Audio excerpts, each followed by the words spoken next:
By the way, আমরা শুরু করতে চাই, আপনি কোথা থেকে শুরু করবেন? আমি শুরু করতে চাই, আমি যখন ক্লাস 3-তে পড়ি তখন আমি তো অনেক দুষ্টমি, যে ছোট ছোট বাচ্চারা স্কুলে যেত তাদের ডেকে তাদের প্যান্ট খুলে দিতাম, নয়তো বা তাদের চুল কেটে দিতাম, এরকম ভাবে দুষ্টমি করতাম। ওরা আমাকে শুধু বকাঝকা করতো, আমি তো ওখান থেকেই চলে আসতাম আম চুরি করা। এই যে আপনি যে কিছু না কিছু সব খোলাটালার ব্যাপার স্যাপার বললেন, এটা তো ছোট বাচ্চাদের ক্ষেত্রেই ব্যাপারটা ছিল, অন্য কারো ক্ষেত্রে তো না, অন্য কারো ক্ষেত্রে না। That's cool, okay, everything is under control. Okay fine, তারপর তারপর আমার দাদু বাসা ছিল, যে আমের অনেক বাগান ছিল, খেজুর গাছের বাগান ছিল, তো আম চুরি করতাম। আমার দাদু অনেক দুষ্ট ছিল, আম চুরি করতে দিত না।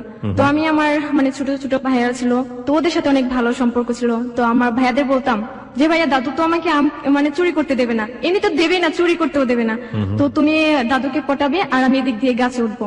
তো ভাইয়া তো তাদের পটানো শুরু করে দিত, আর আমি এদিক দিয়ে গাছে উঠতাম। গাছে উঠে আম ছিল অন্যদিকে ফেলতাম। আসলে আমি আম খেতে পছন্দ করতাম না, দুষ্টুমি করার জন্য, যে আমার ছোট ছোট ভাইদের জন্য এরকম করতাম। আবার শীতের দিন আসলে তো রস চুরি করা, এটা সবচেয়ে আমার ভালো লাগতো, রস চুরি করা। যেটা ফজরে আজান হতো, তো আজানের পর আমরা সবাই উঠে যেতাম, আমার সমবয়সী যারা ছিল সবাই। রস চুরি করতে কিভাবে হয় সেটা যদি কেউ শিখতে চায় তাহলে আমার কাছে আসতে হবে। তো আমি আমার বান্ধবীদের সবাইকে বলতাম, ওরা গাছে উঠতে পারতাম না, আমি গাছে উঠতে পারতাম। খেজুর গাছে উঠে রসগুলো পেরে আবার ওই রস হাড়িতে পানি ঢেলে চলে আসতাম। সকালবেলাতে এই ঝগড়াঝাটি, যে আমার দাদু বলতো যে আমার কাছে রস কে নিল, তো আমি বলছি কেন, তুমি দেখে রাখতে পারো না কি রস নেই, আজকে যে আসবে গাছের নিচে, যারা আসবি সবাইকে মারবো, এরকম বলতাম। দাদু বলে আচ্ছা ঠিক আছে, তুই আজকে গাছের এখান থেকে সরবি না। আমি বলছি আচ্ছা, তুমি আমার সাথে থেকো। আমি নিজেই চুরি করতাম, নিজেই বলতাম। গ্রামে একটা প্রবাদ আছে যে বাঘের কাছে বকরি আদি। বকরি মানে বোঝেন? হ্যাঁ, ছাগল। বাঘের কাছে যদি বকরি দেওয়া হয় এবং তাকে বলা হয় যে এটাকে যত্ন করে রেখো, তাহলে এই ছাগলের কি অবস্থাটা হবে বুঝতেই পারছেন। যাই হোক, ওকে, তারপর তো দাদু তো বলে আজ তো আর রস পড়বে না, তো কাল আবার ফজর আজানের সময় তোকে ডাকবো, তুই আসবি।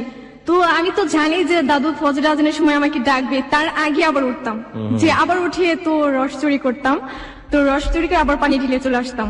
ফজর আজানের শুরু হতো, দাদু আমাকে ডেকে উঠাতো, আমাকে গাছে উঠায়। তো আমি গাছে উঠে দেখি, বলে দাদু এখানে তো রস নেই, সবগুলো তো পানি।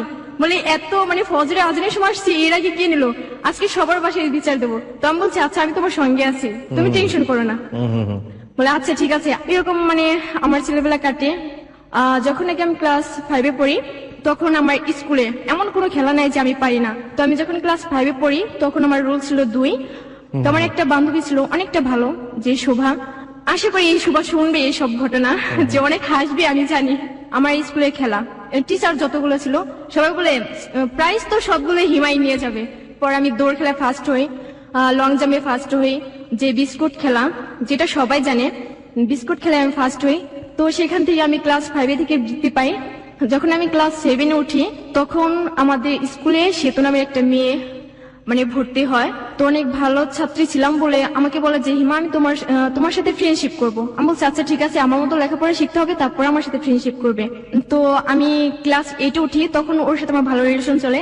ফেব্রুয়ারিতে এসএসসি পরীক্ষার জন্য স্কুলটা বন্ধ থাকে। মার্চে আবার 26শে মার্চের জন্য পিটি গুলো করে, এরকম ছিল। তখন ওইখানে আমি আবার দলের লিডার ছিলাম। প্রতিদিন স্কুলে যেতাম, আমার নাচ করতে হবে, নাটক করতে হবে, এজন্য স্কুলের যে কোনো ধরনের এক্সট্রা কারিকুলাম অ্যাক্টিভিটিস যেটাকে বলে, যে এই জাতীয় কাজে আপনি খুব ভালো ছিলেন, আমরা যেটা বুঝতে পারছি। স্কুলে দৌড়ঝাঁপ, লং জাম্প, হাই জাম্প, কিংবা যে বিস্কুট খেলা আপনি যেটা বলছেন, সেগুলোতে আপনি লিডার। গ্রামেও একই ধরনের দৌড়াদৌড়ি থেকে দুষ্টুমি করা থেকে শুরু করে সেই জায়গাগুলোতে আপনি একেবারে পাকাপোক্ত, এটা আমরা বুঝতে পারছি। কিন্তু পড়াশোনায় খুব বেশি একটা বোধ হয় ভালো ছিলেন না। পড়াশোনায় কেমন ছিলেন? অনেক ভালো। দ্যাটস রিয়েলি কুল, যে একটা মেয়ে বড় হচ্ছে অবাধ একটা বিচরণ ক্ষেত্র, যেটা বলতে পারি আমরা, কোন ধরনের বিধিনিষেধ নেই, চমৎকার একটা শৈশব। ফাইন, আপনি ক্লাস 8-এর কথা বলছিলেন, তারপর? তো 8-এ ওঠার পর আমার বড় বোনের বিয়ে হয়ে যায় অলরেডি। তো আমাকে দেখতে আসে 24 তারিখে। কয় ভাই বোন ছিলেন আপনারা? আমরা 3 ভাই বোন ছিলাম, আমার বড় বোন ছিল, তো ওর বিয়ে ঠিক হয়ে যায় আগে। একটু দাঁড়ান, আপনার কথা আমি একটু স্পষ্ট করে বুঝতে চাচ্ছি। একটা হচ্ছে আপনি ক্লাস 8-এ পড়ছেন তখন, রাইট? ওকে, আপনারা ভাই বোন যারা ছিলেন তার মধ্যে আপনার বোন একটা বড় ছিল আপনার, এবং আপনার ছোট একটা ভাই ছিল, তাই তো? আপনার বড় বোনের বিয়ে হয়ে গেছে ততদিনে? ঠিক হয়ে গেছে। আপনার বড় বোনের বিয়ে ঠিক হয়েছে, তখনও বিয়ে হয়নি? বড় বোনের সাথে আপনার বয়সের পার্থক্য কয় বছরের? 2 বছরে। 2 বছরে। তার মানে আপনার বড় বোনের বয়স, আপনার যদি তখন 14 বছর বা 13 বছর হয়ে থাকে, আপনার বড় বোনের বয়স হচ্ছে 15 থেকে 16 বছর, তাই তো? এই 15 থেকে 16 বছর বয়সে আপনার বড় বোনের বিয়ে ঠিক হয়ে গেছে, হ্যাঁ। পাশাপাশি আপনার বিয়েও ঠিক করছে।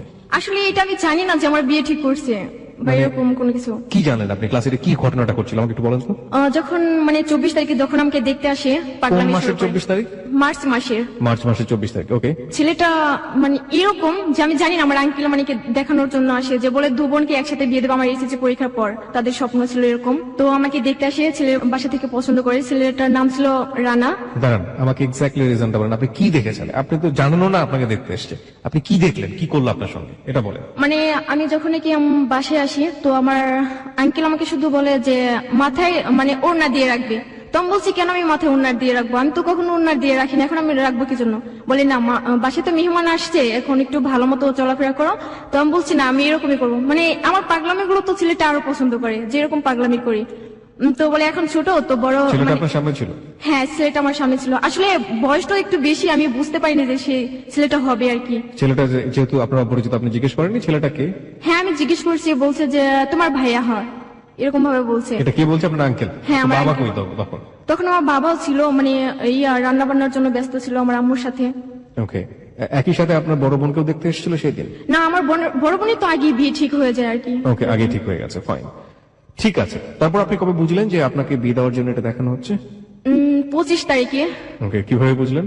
25 তারিখে আমাকে বলছে যে আমাকে তার মানে ছেলেটার বাবা মা দেখতে আসবে, এরকম ভাবে বিয়ে ঠিক করে। আমার আম্মু বলছে যে এরকম ভাবে এখন বিয়ে ঠিক রাখবো, তো পরে যদি কোনো কিছু করি। আমি বলছি আমার উপর বিশ্বাস রাখতে পারো, আমি ওরকম কোনো কিছু করবো না। আর আমাকে জিদ ধরে না, যদি জিদ ধরেও তাহলে আমি অন্য কিছু করবো, এরকম ভাবে বলতাম। তো আমাকে মানে বিয়ে ঠিক হয়ে যায় 25 তারিখে। মাকে আংটি পরে যা, পড়ালেখা বা কোনো কিছুতে আমার মন বসে না। 24 তারিখে আপনাকে দেখলো, 25 তারিখে বিয়ে ঠিক হয়ে গেল। হ্যাঁ। কবে বিয়ে হওয়ার কথা ঠিক হলো? এসএসসি পরীক্ষার পর তারা আমাকে নিয়ে যাবে। এসএসসি পরীক্ষার পরে নিয়ে যাবে। আপনার কি বিয়ে পড়ানো হয়েছে তখন? মানে বিয়ে পড়ানো হয় না, জাস্ট আংটি পড়ানো। আংটি পড়ানো হয়েছে, তাহলে বিয়েটা কি এসএসসি পরীক্ষার পরে হবে না আগে হবে? হ্যাঁ, বিয়ে এসএসসি পরীক্ষার পর হবে। এসএসসি পরীক্ষার পরে হবে। ওকে, 2 বছর আগে আংটি পরেই গেল। হ্যাঁ। ওকে, ছেলেটা কি করতো? ছেলেটা আসলে তাদের দোকানপাট ছিল, যে সেগুলো দেখাশোনা করতো। ওকে ওকে, তারপর? তারপর তো আমার তো আর পড়ালেখা বা অন্যদিকে কোনো ভালো মন ছিল না। তো সেদিনের পর থেকে আমার খেলাধুলা আর হয় না। যে 25 তারিখে আমি স্কুলে নাটক করব, যে আমি নাচ করব, আমি কি করে যাব? তো আমি স্কুলে যাই। তো আমার এক ফ্রেন্ড আছে, সে মানে শুনে যে আমার এরকম ভাবে দেখতে আসছিল। তো সেখানে যাওয়ার পর আমাকে বলে যে কিরে হিমা, তোর নাকি বিয়ে, তোর হাজবেন্ড নাকি গাড়ি নিয়ে আসে, অনেক কোটিপতির ছেলের সাথে বিয়ে, মানে এরকম ভাবে অনেক খেপাতো।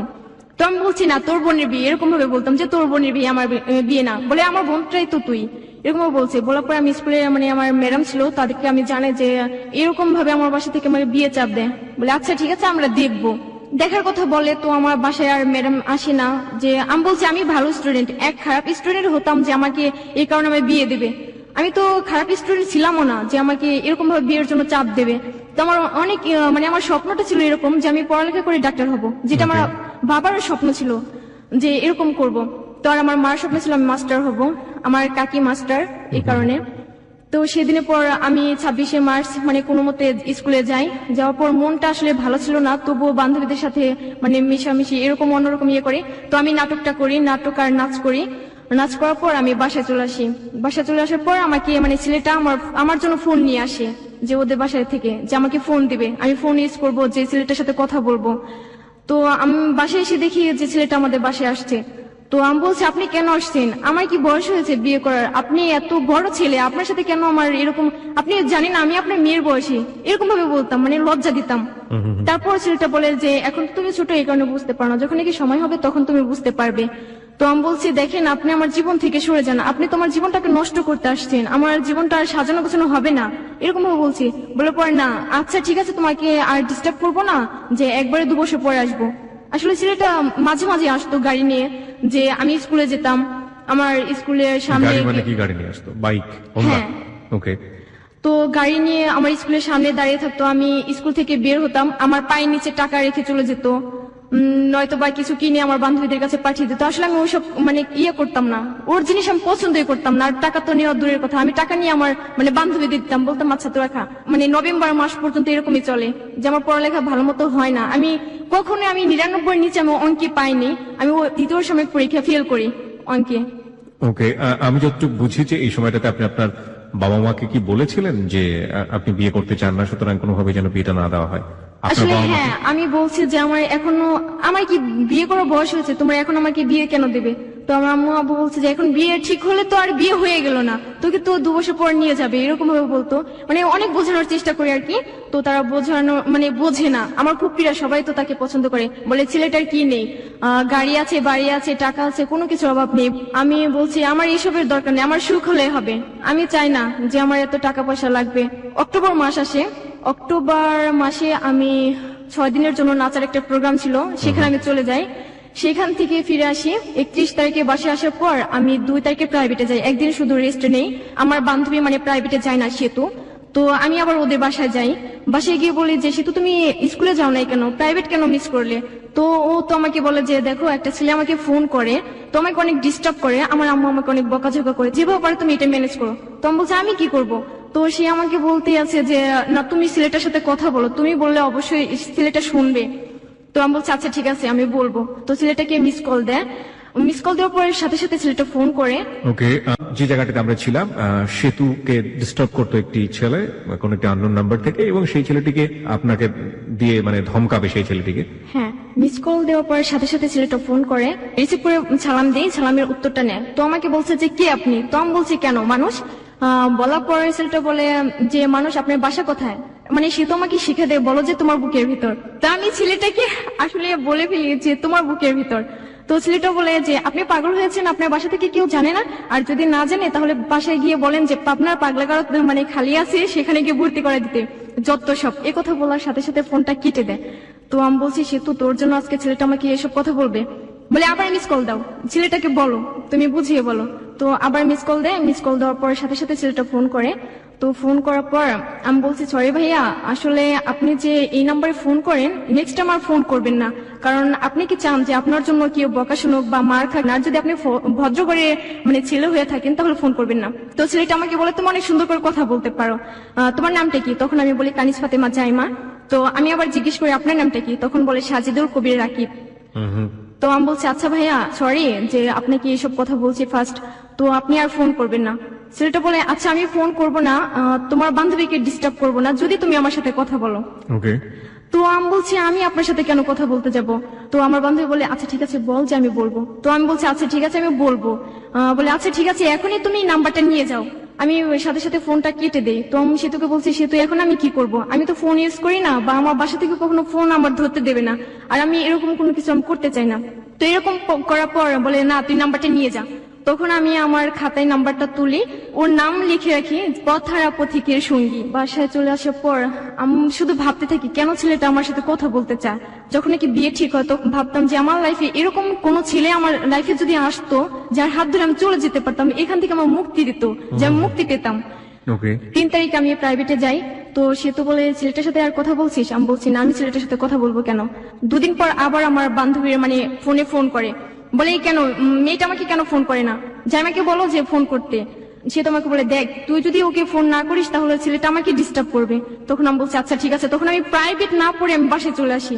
না এরপর আমি রাকিবকে ফোন করি, ফোন করে সালাম দিয়ে কথা বলি। আমি বলছি ভালো আছেন, এ কথা বলার সাথে সাথে তো ধরতে পারছে যে আমি।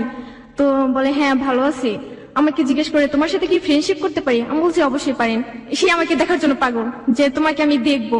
আমি বলছি এখন আমি দেখা টেকা করতে পারবো না, কারণ আমার সমস্যা, আমার সামনে পরীক্ষা, আমার পড়তে হবে। বলে না তুমি আমার সাথে দেখা করবা। এরকম করার পর আমি বলছি না আমি দেখা করতে পারবো না। এরকম মানে রাগারাগি করার পর আমি ফোনটা কেটে দিই।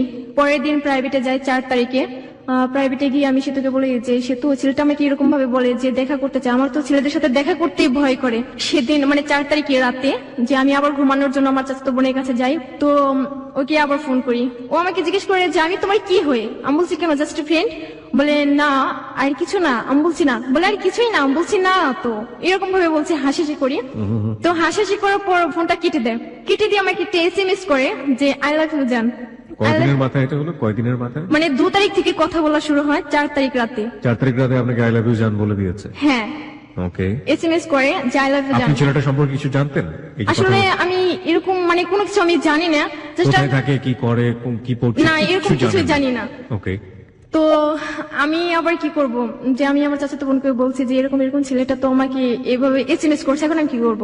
তোমার চাচাতো বোন বলে তুই আই লাভ ইউ টু লেখ। আমি বলছি আমি লিখতে পারবো না। তো আমার চাচাতো বোন লিখে দেয় যে আই লাভ ইউ টু। তো পাঠানোর পর ওর সাথে সাথে ফোন করে, এসএমএস পাওয়ার পর ফোন করে বলে যে তুমি কি আমাকে সত্যি লাভ করো? তো আমি কি বলবো, আমি ছেলেটাকে চিনি না, জানি না, আমি লাভ করব দেখি নাই, জাস্ট ফ্রেন্ডশিপ, আবার লাভ রিলেশন, এটা কি করে হয়? এরকম বলার পর আমি বলছি কি হ্যাঁ আমি লাভ করি আপনাকে। বলে আচ্ছা ঠিক আছে তুমি আমার সাথে কালকে দেখা করো। আমি বলছি সরি আমি কালকে দেখা করতে পারবো না, 7 তারিখে ঈদের দিন আমি দেখা করব। ঈদের আগের দিন শপিং করি। ওকে আমি জিজ্ঞেস করি যে তুমি কি কালার ড্রেস পছন্দ করো? তো আমাকে বলে পেস্ট আর খয়েরি। তো আমি দুটাই জামা কিনি। জামা কিনেছেন আপনার নিজের জন্য? হ্যাঁ নিজের জন্য। ও আমায় জিজ্ঞেস করছে তুমি কখন আসবা? আমি বলছি সকালবেলা বের হবো। যে কোথায় যাবো সেটা আমি নিজেও জানি না, কোথায় গিয়ে দেখা করব। আমি এরকম যে ঈদের আগের দিন সকালবেলা থেকে রাত 2টা পর্যন্ত আমি সবাইকে মেহেদি হাতে দিয়ে দিই, যে ছোট থেকে বড় পর্যন্ত। আমি অনেক মেহেদি দিতে ভালোবাসি, অনেক সুন্দর করে দিতে পারি। তো সবাই আসে, আমিও হাতে মেহেদি লাগাই। সকাল 6টার দিকে আমি ঘুম থেকে উঠি, আমি আমার বান্ধবীদের সবাইকে ফোন করি। তো আমি আবার 3500 টাকা ম্যানেজ করে আমার বান্ধবীরা সবাই আমাদের বাসায় আসে। 9টা বা 9:30 এরকম হবে আর কি। তো ঈদের দিন আমি বের হই। আমি আবার কি যে রোদ সহ্য করতে পারি না, রোদ্রে গেলে আমি অজ্ঞান হয়ে পড়ে যাই। তো বাসে উঠবো, বাসে ওঠার সময় মাত্র ডান পা বাড়ার সাথে সাথে আমি অজ্ঞান হয়ে পড়ে যাই। তো আমাকে হসপিটালে নিয়ে যায়। নিয়ে যাওয়ার পর আমার বান্ধবীরা আমার আব্বুকে ফোন করে, তোমাকে সেখানে নিয়ে চ্যালেঞ্জ এসব দেওয়ার পর রাত 8টার সময় জ্ঞান ফিরে। 9টার পর থেকে এরকম অবস্থা, সারাদিন আমার এরকম কাটে। আর এদিক দিয়ে তো রাকিব আমার চাচাতো বোনকে ফোন করতে আছে যে আপু ও কি বের হয়েছে, তো আমার চাচাতো বোন ওকে জানিয়ে দেয়। চাচাতো বোনের সাথে রাকিবের কথা হলো কিভাবে? আমি কথা বলতাম যে আমি ওর কাছে থেকে কথা বলছি, তখন ও জানে। আপনি তখন ওর সঙ্গে কথা বলিয়ে দিয়েছিলেন? হ্যাঁ। Okay fine. তারপর রাকিব তো অনেক কান্নাকাটি করে যে আজকে দেখা করতে যাব, যে দেখা করতে পারলাম না। কয়দিনের মাথায় কান্নাকাটি করছে? 5 দিন। 2 তারিখ থেকে কথা মাত্র, যে 4 তারিখে অফার দেওয়া, আর 7 তারিখে তো Eid. That's really happen in life, প্রিয় শ্রোতা, বিকজ যারা কিশোরী ওদের মনটা, ওদের মানবিক গঠনটা, বয়ঃসন্ধি কাল, দ্যাটস রিয়েলি হ্যাপেন, এগুলো হয়। এবং ও তো বলেছে এটা যে 7 দিন, কখনো কখনো 7 মিনিটে এসব ঘটনা ঘটে যায়। এবং এটা যে আসলে জীবনে কত বড় একটা প্রভাব ফেলতে পারে সেটা আমরা কিছুটা হলেও গেস করতে পারছি, যে আমাদের যেহেতু হ্যালিউড 920 শুনে ধারণা আছে, সুতরাং এই গল্পের ট্র্যাক গুলো কোথায় গিয়ে থামতে পারে। Let's not imagine. আমার মনে হয় বাস্তবের কাছাকাছি থাকাটাই ভালো। আমি শুধু অবাক হচ্ছি এই কারণে যে 2 দিনের মাথায় আই লাভ ইউ, 7 দিনের মাথায় কান্নাকাটি শুরু হয়ে গেছে। ওকে, তারপর জ্ঞান ফেরার পর আমার আব্বু আমাকে বাসায় নিয়ে আসে। আমি বলছি আমি বাসায় ঘুমাবো না। বলে কোথায় ঘুমাবি তুই? তো আমি বলছি কেন, আমি আপুর কাছে যাই ঘুমাবো, পিঙ্কি আপুর কাছে যাই ঘুমাবো। বলে না আজকে তুই অসুস্থ, তুই ওখানে গিয়ে ঘুমাবি। পিঙ্কির কাছে টার্গেট ছিল এই কারণে যে রাকিবের সাথে হ্যাঁ আমি কথা বলবো, এরকম ছিল। ওকে। তো আবু আচ্ছা ঠিক আছে, তোর মনে যা চায় তুই তাই কর। তো আমি ওর কাছে ঘুমানোর জন্য যাই। রাত 12টার সময় আমি রাকিবকে ফোন করি। বলছে যে জান তোমার কি হয়েছে? তো আমি বলছি এরকম প্রবলেম ছিল। বলে তোমার যদি কিছু হয়ে যায় আমি বাঁচবো না, তুমি আমাকে যা বলবো আমি তাই করবো, তুমি আমার সাথে চলে আসো, আমি তোমাকে বিয়ে করবো। সেদিন আমাকে এই কথাগুলো বলে। এদিকে আপনার মনের মধ্যে ছিল যেভাবেই হোক এই ছেলের হাত থেকে বাঁচতে হলে আমাকে অন্য কারো হাতে পালিয়ে গিয়ে তাকে বিয়ে করতে হবে। হ্যাঁ এরকম ইয়া ছিল। তো ওই দিন রাতে ওর আম্মু আমার সাথে কথা বলে, রাকিবের আম্মু আমার সাথে কথা বলে। আমি সালাম দিয়ে ফার্স্ট তাকে আমি মা বলি। রাকিবের আম্মু আপনার সাথে কথা বলে কেন? ওর আম্মু জানে যে আমার সাথে রিলেশন। রাকিবের জানিয়ে দিয়েছে? হ্যাঁ, বলছে যে এরকম একটা মেয়েকে ভালোবাসি, তো ওকে ছাড়া আমি কাউকে বিয়ে করবো না। এরকম 7 দিনের মধ্যে? হ্যাঁ জানিয়ে দেয়। তো দেওয়ার পর ওর আম্মু তো আমার সাথে কথা বলবে। ওকে। এখন ওর আম্মু আমাকে ফোন করে, ওর আম্মুর ফোন দিয়ে ফোন করার পর আমি সালাম দিয়ে কথা বলি। আমি বলছি মা ভালো আছেন? বলে তুমি নাকি অসুস্থ, দেখো আমার ছেলে ফুলের মতো ছেলে, এরকম ভাবে অনেক কিছু বলে যে আমার ছেলেকে তুমি কখনো কষ্ট দিবা না। আমি বলছি আচ্ছা আম্মু আপনি যদি আমার সাথে থাকেন তাহলে আমার আর কোনো নাই, টেনশন নাই, যে আপনি সাথে থাকবেন, এটার চেয়ে তার বড় কিছু হয় নাকি। বলছে আচ্ছা ঠিক আছে, যে তোমরা কথা বলবা বাট কোনো কিছু করবা না। তো বলছে আচ্ছা ঠিক আছে আমি কিছু করবো না। আমি রাকিবের সাথে কথা বলি, রাত 12টা থেকে ফজরের আজান পর্যন্ত আমি কথা বলি। আমার তো ঘুমই নেই, যে ওর সাথে রিলেশন হবার পর আমার ঘুমই নেই। আমার কেন যে এরকম লাগে যে কখনো ফোন করবে, কখনো ওর সাথে আমি কথা বলবো। তার আলটিমেটলি প্রথম দিকে আপনাদের যেটা টার্গেট ছিল যে ধমক দিতে যাওয়া, ছেলেটাকে বকাঝকা করা, এবং ছেলেটার সাথে এক ধরনের মিসবিহেভ করা, ছেলেটাকে এক ধরনের হিপোক্রেসি বা প্রতারণা করা, সেটা করতে গিয়ে আপনাদের আলটিমেটলি আপনারা যে যা হওয়ার প্রেমে পড়ে গিয়েছেন, তাই তো? কিশোরী বয়সে যেটা হয় আর কি আলটিমেটলি। ওকে, তারপর পরের দিন সকালবেলা আমি ওকে ফোন করি, তোর ফোনটা অফ ছিল। সারাদিন আমি ফোনে ট্রাই করি। আমি আবার বাসা থেকে বের হই, মোবাইলটা নিয়ে। আমার আম্মু বলছে যে তুই কোথায় যাস? আমি বলছি আমি এই তো রাস্তা দিয়ে, আর কোথাও না। সে কথা বললে আমি প্যান্ট আর গেঞ্জি পরে তো আমি বের হয়ে যাই, যে বান্ধবীর বাসায় যাই। তো অনেকবার ফোনে ট্রাই করি, যে ওর ফোনটা অফ ছিল। বিকাল 5টার সময় আমি ওর একটা ফ্রেন্ডকে ফোন করি, মানে ওর ফ্রেন্ডের নাম ছিল রাজীব। তো আমি বলছি রাজীব ভাইয়া আপনি একটু দেখেন না রাকিবের কি হয়েছে, যে ও আমাকে ফোন কেন করে না, ফোনটা কেন অফ, আমাকে জানাবে তো, আমি একটা প্রবলেম মাঝে আছি, বা তুমি টেনশন করো না, এরকম তো কিছু থাকবে। বলে আচ্ছা ঠিক আছে তুমি টেনশন করো না, আমি দেখবো। সেই রাজীবের সাথে আবার আমার চাচাতো বোন মানে পিঙ্কির সাথে রিলেশন হয়ে যায় এদিকে, যেটা আমি জানি না। রাজীব মানে? আমার যে বয়ফ্রেন্ড ছিল, যে ওর friend Rajiv. By the way, আপনি যাকে বলছেন রাকিবের ফ্রেন্ড রাজীব। রাজীব, তার সাথে আপনার ওই বান্ধবীর মানে চাচাতো বোনের একটা সম্পর্ক আছে যেটা আপনি জানেন না, না। তাই তো? তখনও আপনি জানেন না। ওকে।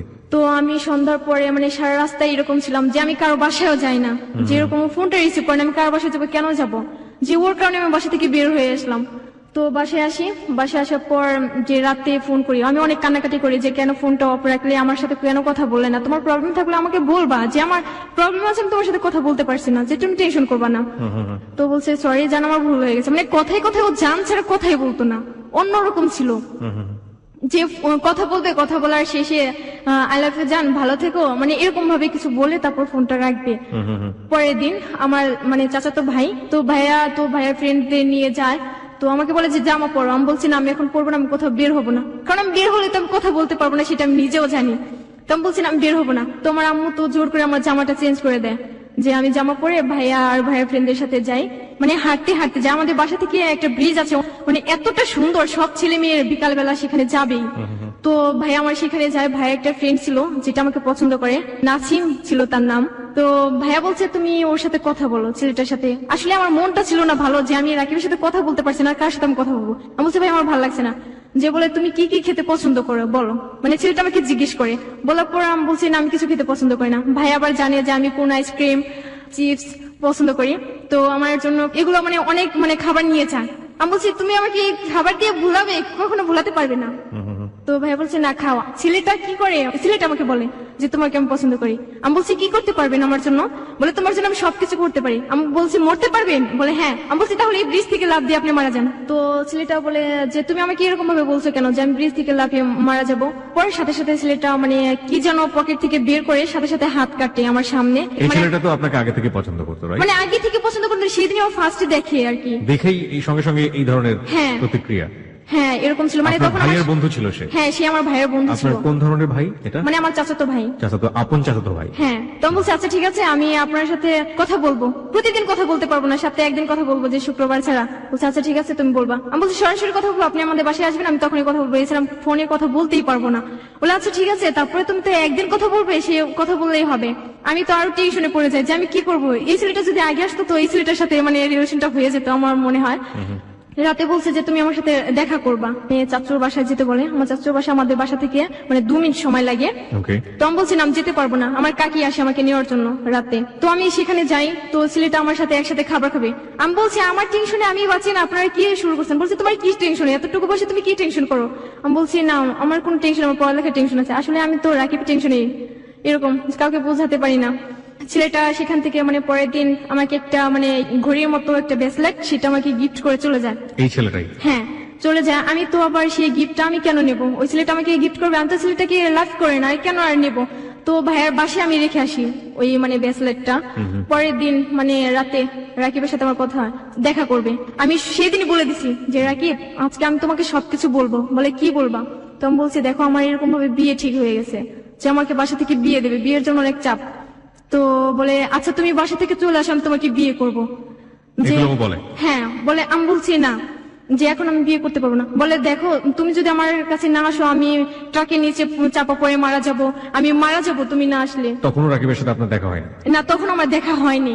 তো আমি ওকে একটা কথা বোঝাতাম সবসময় যে আমি কিন্তু দেখতে অনেকটা কালো। বলে তুমি কালো হও, প্রতিবন্ধী হও, যেরকমই হও, তবু আমি তোমাকে লাভ করি। আমি বলছি তুমি তো আমাকে দেখো নি, কেন এত লাভ করো। বলে সে চেহারাটাকে বা অন্য কিছু তো আমি লাভ করি, আমি তোমার জাস্ট মনটাকে লাভ করি। তো বলছি আচ্ছা ঠিক আছে আমি যদি তোমার সাথে চলে যাই, হয়তো বা লাল শাড়িতে তোমার বউ হয়ে যাব আজীবনের জন্য তোমার ঘরে, নয়তো বা সাদা কাফনে আমি মানে ইয়া করব, যে তোমার সাথে আমি চলে যাবো, তুমি আমাকে বিয়ে করবে না, আমি কোথায় যাবো, এরকম ভাবে আমি বলে দেই। সে ঠিক আছে তুমি আমার সাথে চলে আসবা। তার কিছুদিন পর আমার স্কুল আবার খুলে। তো আমি স্কুলে মানে কখন আমি পিছনে বেঞ্চে আমি বসি না, যে সেদিন আমি পিছনে বেঞ্চে যে বসি, আমি কখনো স্কুলে যাই আমি এরকম ভাবে চলে আসি না। সেদিন আমি ম্যাডামকে বলে যে ম্যাডাম আমি বাসায় চলে যাবো। সবাই তো অবাক, যে আমার বান্ধবীরা যে হঠাৎ করে হিমা তোর কি হয়েছে আমাকে বল। তো আমি বলছি না আমার এমনিতে কিছু হয় না, আমার মাথা ব্যথা জাস্ট এটুকুই। তো তাকে আমি বলে আমি চলে যাই। তো রাস্তা দিয়ে ভাবতে ভাবতে আমি যাই যে এই ছেলেটা, আমি কি ওকে সত্যি ভালোবাসি, ও কি আমাকে সত্যি ভালোবাসে, ও কি আমাকে বিয়ে করবে, ওর সাথে কি আমি চলে যাবো, মানে এসব ভাবতে ভাবতে আমি বাসায় চলে যাই। কোন তো ক্লাসে পড়ছেন তখন আপনি? তখনও ক্লাস 8 এ? হ্যাঁ, তখন আমি ক্লাস 8 এ। 8 ওকে। মানে আমাদের বাসায় যাওয়ার একটা মোড় আছে, মানে ব্রিজের ওইদিকে মানে ট্রাক ছিল, অনেকগুলো গাড়ি ছিল। আমি আসলে ওইগুলো লক্ষ্য করি না যে আমার আশেপাশে কোনো গাড়ি আছে কিনা। তো মানে গাড়ি তো হর্ন দিতেই আছে, আমি তো কিছুই শুনতে পাই না। গাড়ির মাঝখানে পড়ে গেছি। বাম দিকে তাকাবো বাম দিকে গাড়ি, ডান দিকে তাকাবো ডান দিকে, মানে সব দিকে চারপাশে গাড়ি। এত বকাঝকা সব ড্রাইভাররা যে তুমি চোখে দেখো না কানে শুনো না, তুমি এরকম ভাবে রাস্তার মাঝখান দিয়ে হাঁটতেছো। আসলে আমি তখন ভাবতেছিলাম রাকিবকে নিয়ে। বুঝতে পেরেছি। বাসায় চলে যাওয়ার পর আমার আম্মু আমার বোন তো সবাই তো অবাক যে তুই এখন চলে আসলি, কোনটা আমি স্কুল থেকে চলে আসলি। আমি বলছি আমার ভালো লাগছে না। তো আমি বলছে শুয়ে থাক। তো বলছে তুমি আমাকে 50টা টাকা দাও। বলছে কি করবে? আমি বলছি কই না, আইসক্রিম খাবো। দোকানে গিয়ে কার্ড কিনে নিয়ে আসি। ফোন করার পর রাকিবকে বলি, রাকিব আমি সত্যি তোমার সাথে চলে যাবো, আমার পড়ালেখার কোনো দিক দিয়ে মন বসে না। আসলে ওর সাথে রিলেশন হওয়ার পর আমি মানে কিছু কবিতা লিখি। তখন আপনার দেখা হয়নি ওর না, সাথে? তখন আমার দেখা হয়নি। Okay. 19 তারিখে আমরা ডিসাইড করে যে যাবো কবে। তো ও বলছে যে তুমি 21 তারিখে চলে আসবা। চলে আসবে মানে কি একবারে বাড়ি? একেবারে মানে বিয়ে করবে সেদিনই, আমাকে দেখা করার দিনে। তার আগ পর্যন্ত দুজন দুজনকে জানেন না, বোঝেন না, চোখের দেখাও দেখেন না? না, চোখে দেখা আমরা দেখি না। জোর একটা ফ্রেন্ড মানে রাজীব, যেটা আমার চাচাতো বোনের সাথে রিলেশন, তো রাজীব আমাকে বলে যে তুমি এই কাজটা ভুলে করবা না, তুমি ওই ছেলেটার সাথে চলে আসবা না। আমি বলছি কেন, তাহলে কি আপনার সাথে চলে যাবো? এরকম ভাবে তার সাথে আমার ঝগড়াঝাটি হয়। তারপর আমি নভেম্বরের 21 তারিখে চলে যাই ওর সাথে। যে আমার ফার্স্টে দেখা হয় হেমাদপুর। আমি কি বলবো, আমি ওকে কিছুই বলতে পারি না, দেখি আমি অবাক। অনেক সুন্দর ছিল, যে জানি না আর কারো চোখে কেমন লাগে, কিন্তু আমার চোখে অনেক ভালো লাগে, যে আমি যাকে ভালোবাসি সে এরকম হবে। তো ও আমাকে বলছে তুমি রাস্তাটা পার হয়ে এসো। আমি তো রাস্তা পার হতে পারবো না, তুমি আমাকে রাস্তাটা পার করে নিয়ে যাও। রাস্তাটা পার করে নিয়ে আমাকে চেঞ্জিতে করে একেবারে মানে ফার্ম গেট নিয়ে আসি। পরে নভেম্বরের 21 তারিখ থেকে আপনি বাড়ি থেকে পালালেন? হ্যাঁ, সেদিন আমি 10,000 টাকা নিয়ে মাত্র বের হই। 10,000 টাকা বাড়ি থেকে চুরি করলেন? হ্যাঁ। চুরি করে আপনি এই ছেলেটার জন্য একেবারে পালিয়ে আসলেন, যে ছেলেটাকে আপনি জানেন না, শোনেন না ভালো করে, এবং এই ছেলেটার সাথে আপনার প্রথম দেখাতেই আপনি ওর জন্য বাড়ি থেকে পালিয়ে আসছেন। টার্গেট হচ্ছে আপনি তাকে বিয়ে করবেন, তাই তো? হিমা, যেখানে আমরা ছিলাম আপনি বলছিলেন যে 10,000 টাকা বাড়ি থেকে নিয়ে আপনি এই ছেলেটার জন্য পালিয়ে গেলেন, এবং আপনি ছেলেটাকে এর আগে দেখেন পর্যন্ত, জানেন না ডিটেল কোনো কিছু। ওকে, তারপর? প্রাইম গেট আসার পর এত রোদে আমাকে দাঁড় করায় যে আমার মনে হয় যে আমি আবার অজ্ঞান হয়ে যাবো সেই দিনের মতো। তা বলছি কোথায় নিয়ে যাবো? বলে আমি যদি তোমাকে রাস্তায় রাখি তুমি রাস্তায় থাকতে পারবে না, মানে এরকম অনেক কিছুই বলে। আমি বলছি হ্যাঁ, যেহেতু ঘর ছেড়ে চলে আসতে পারছি তোমার হাত ধরে, তুমি আমাকে যেখানে নিয়ে রাখবে তুমি আমার সাথে থাকলেই চলবে। আমাকে এখন একটু বলেন তো, সবার কিউরিওসিটি হচ্ছে সেজন্য জিজ্ঞেস করছি, ছেলেটার বয়স কত ছিল? ও বলছে যে 21। ওই সময় ওর বয়স 21 বছর? হ্যাঁ, আমাকে বলছে যে ও নাকি অনার্স সেকেন্ড ইয়ারে পড়ে। আমি তো আমাকে যাত্রাবাড়ি গাড়িতে করে নিয়ে আসি।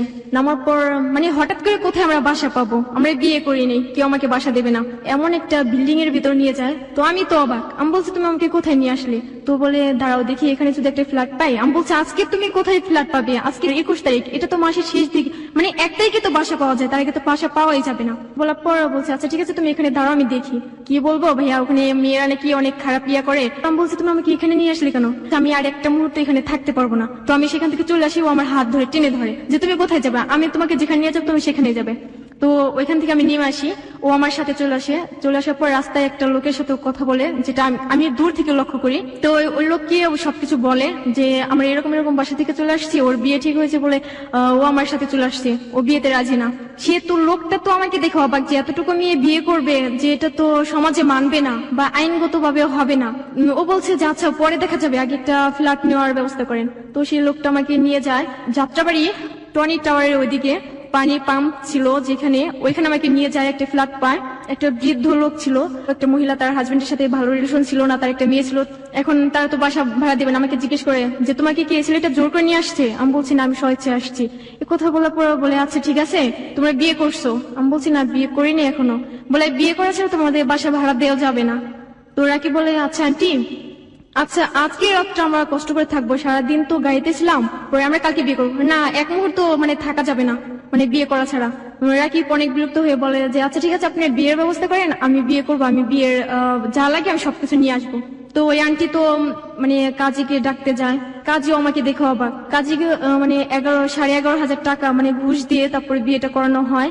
এই টাকাটা কে দেয়? এই টাকাটা রাকিব দেয়। আমি যে বাসা থেকে টাকা নিচ্ছি একটা টাকাও, মানে 2,000 টাকা ছাড়া ওকে আমি একটা টাকাও দেইনি। আপনি বাসা থেকে যে কিছু নিচ্ছেন এটা কেউ জানতো? না, আমি ওকে ও আমাকে সবসময় একটা কথা বলতো যে তোমার কিছুই লাগবে না, তুমি এক ড্রেসে চলে আসবা, তুমি বাসায় যে ড্রেস পরো সেই ড্রেসে তুমি চলে আসবা, তোমার কিছুই লাগবে না, এরকম ভাবে বলতো। তো আমি টাকা নিয়ে ইভেন আপনি যে বের হলেন আপনি ওকে জিজ্ঞেস করেননি যে আমাকে কোথায় রাখবা, কি করবা, কি খাওয়াবা? আমি হ্যাঁ জিজ্ঞেস করতাম, তো ও আমাকে বলছে যে কেন, আমি তোমার জন্য সব পারি, আমি চাকরি করবো, আমার কি যোগ্যতা কম? যে আমাকে বলতো যে আমার যদি রিক্সা চালিয়ে খাওয়াতে হয় তবে তোমাকে আমি খাওয়াবো। তো বিয়ে পড়ানোর সময় কাজে যখন আমাকে বলে যে কবর বলতে, তখন আমি হেসে দিই। আমি বলছি মানে ও কবর বলার সাথে সাথে রাকিবের পায়ে একটা চিমটি কাটি। তো বিয়ে করানোর পর সবাই তো মানে হাসি খুশি যে আমি এত অল্প বয়সে বিয়ে করেছি, আর আমার হাজবেন্ডটা অনেক ভালো, সবাই অনেক ভালো জানতো ওকে।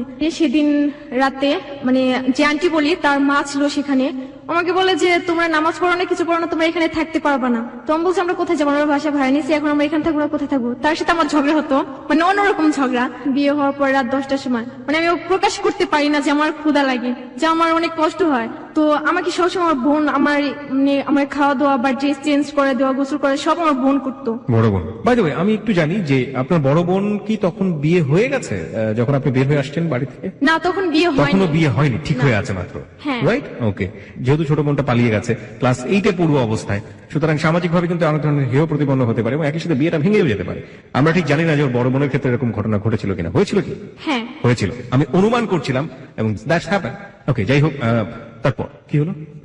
10টা বাজার পর ও খাবার নিয়ে আসতে যায়, তখন আমার মানে আমি ফোনটা ওপেন করি, আমার চাচাতো বোন থেকে আমার ফোনের নাম্বারটা আমার বাসা থেকে ম্যানেজ করে যে আমার বড় বোন আমাকে ফোন করে। আমি রিসিভ করি না, ফার্স্ট রিসিভ না করে মানে অনেকবার ফোন করার পর লাস্ট রাকিব আসার আগে তো আমি ফোনটা রিসিভ করি। আমাকে বলে যে তুই কোথায়? আমি বলছি যে আমি একটা ছেলেকে ভালোবাসি, সেই ছেলের হাত ধরে চলে আসছি। বলে যা হবার হয়ে গেছে, যে তুই বাসায় চলে।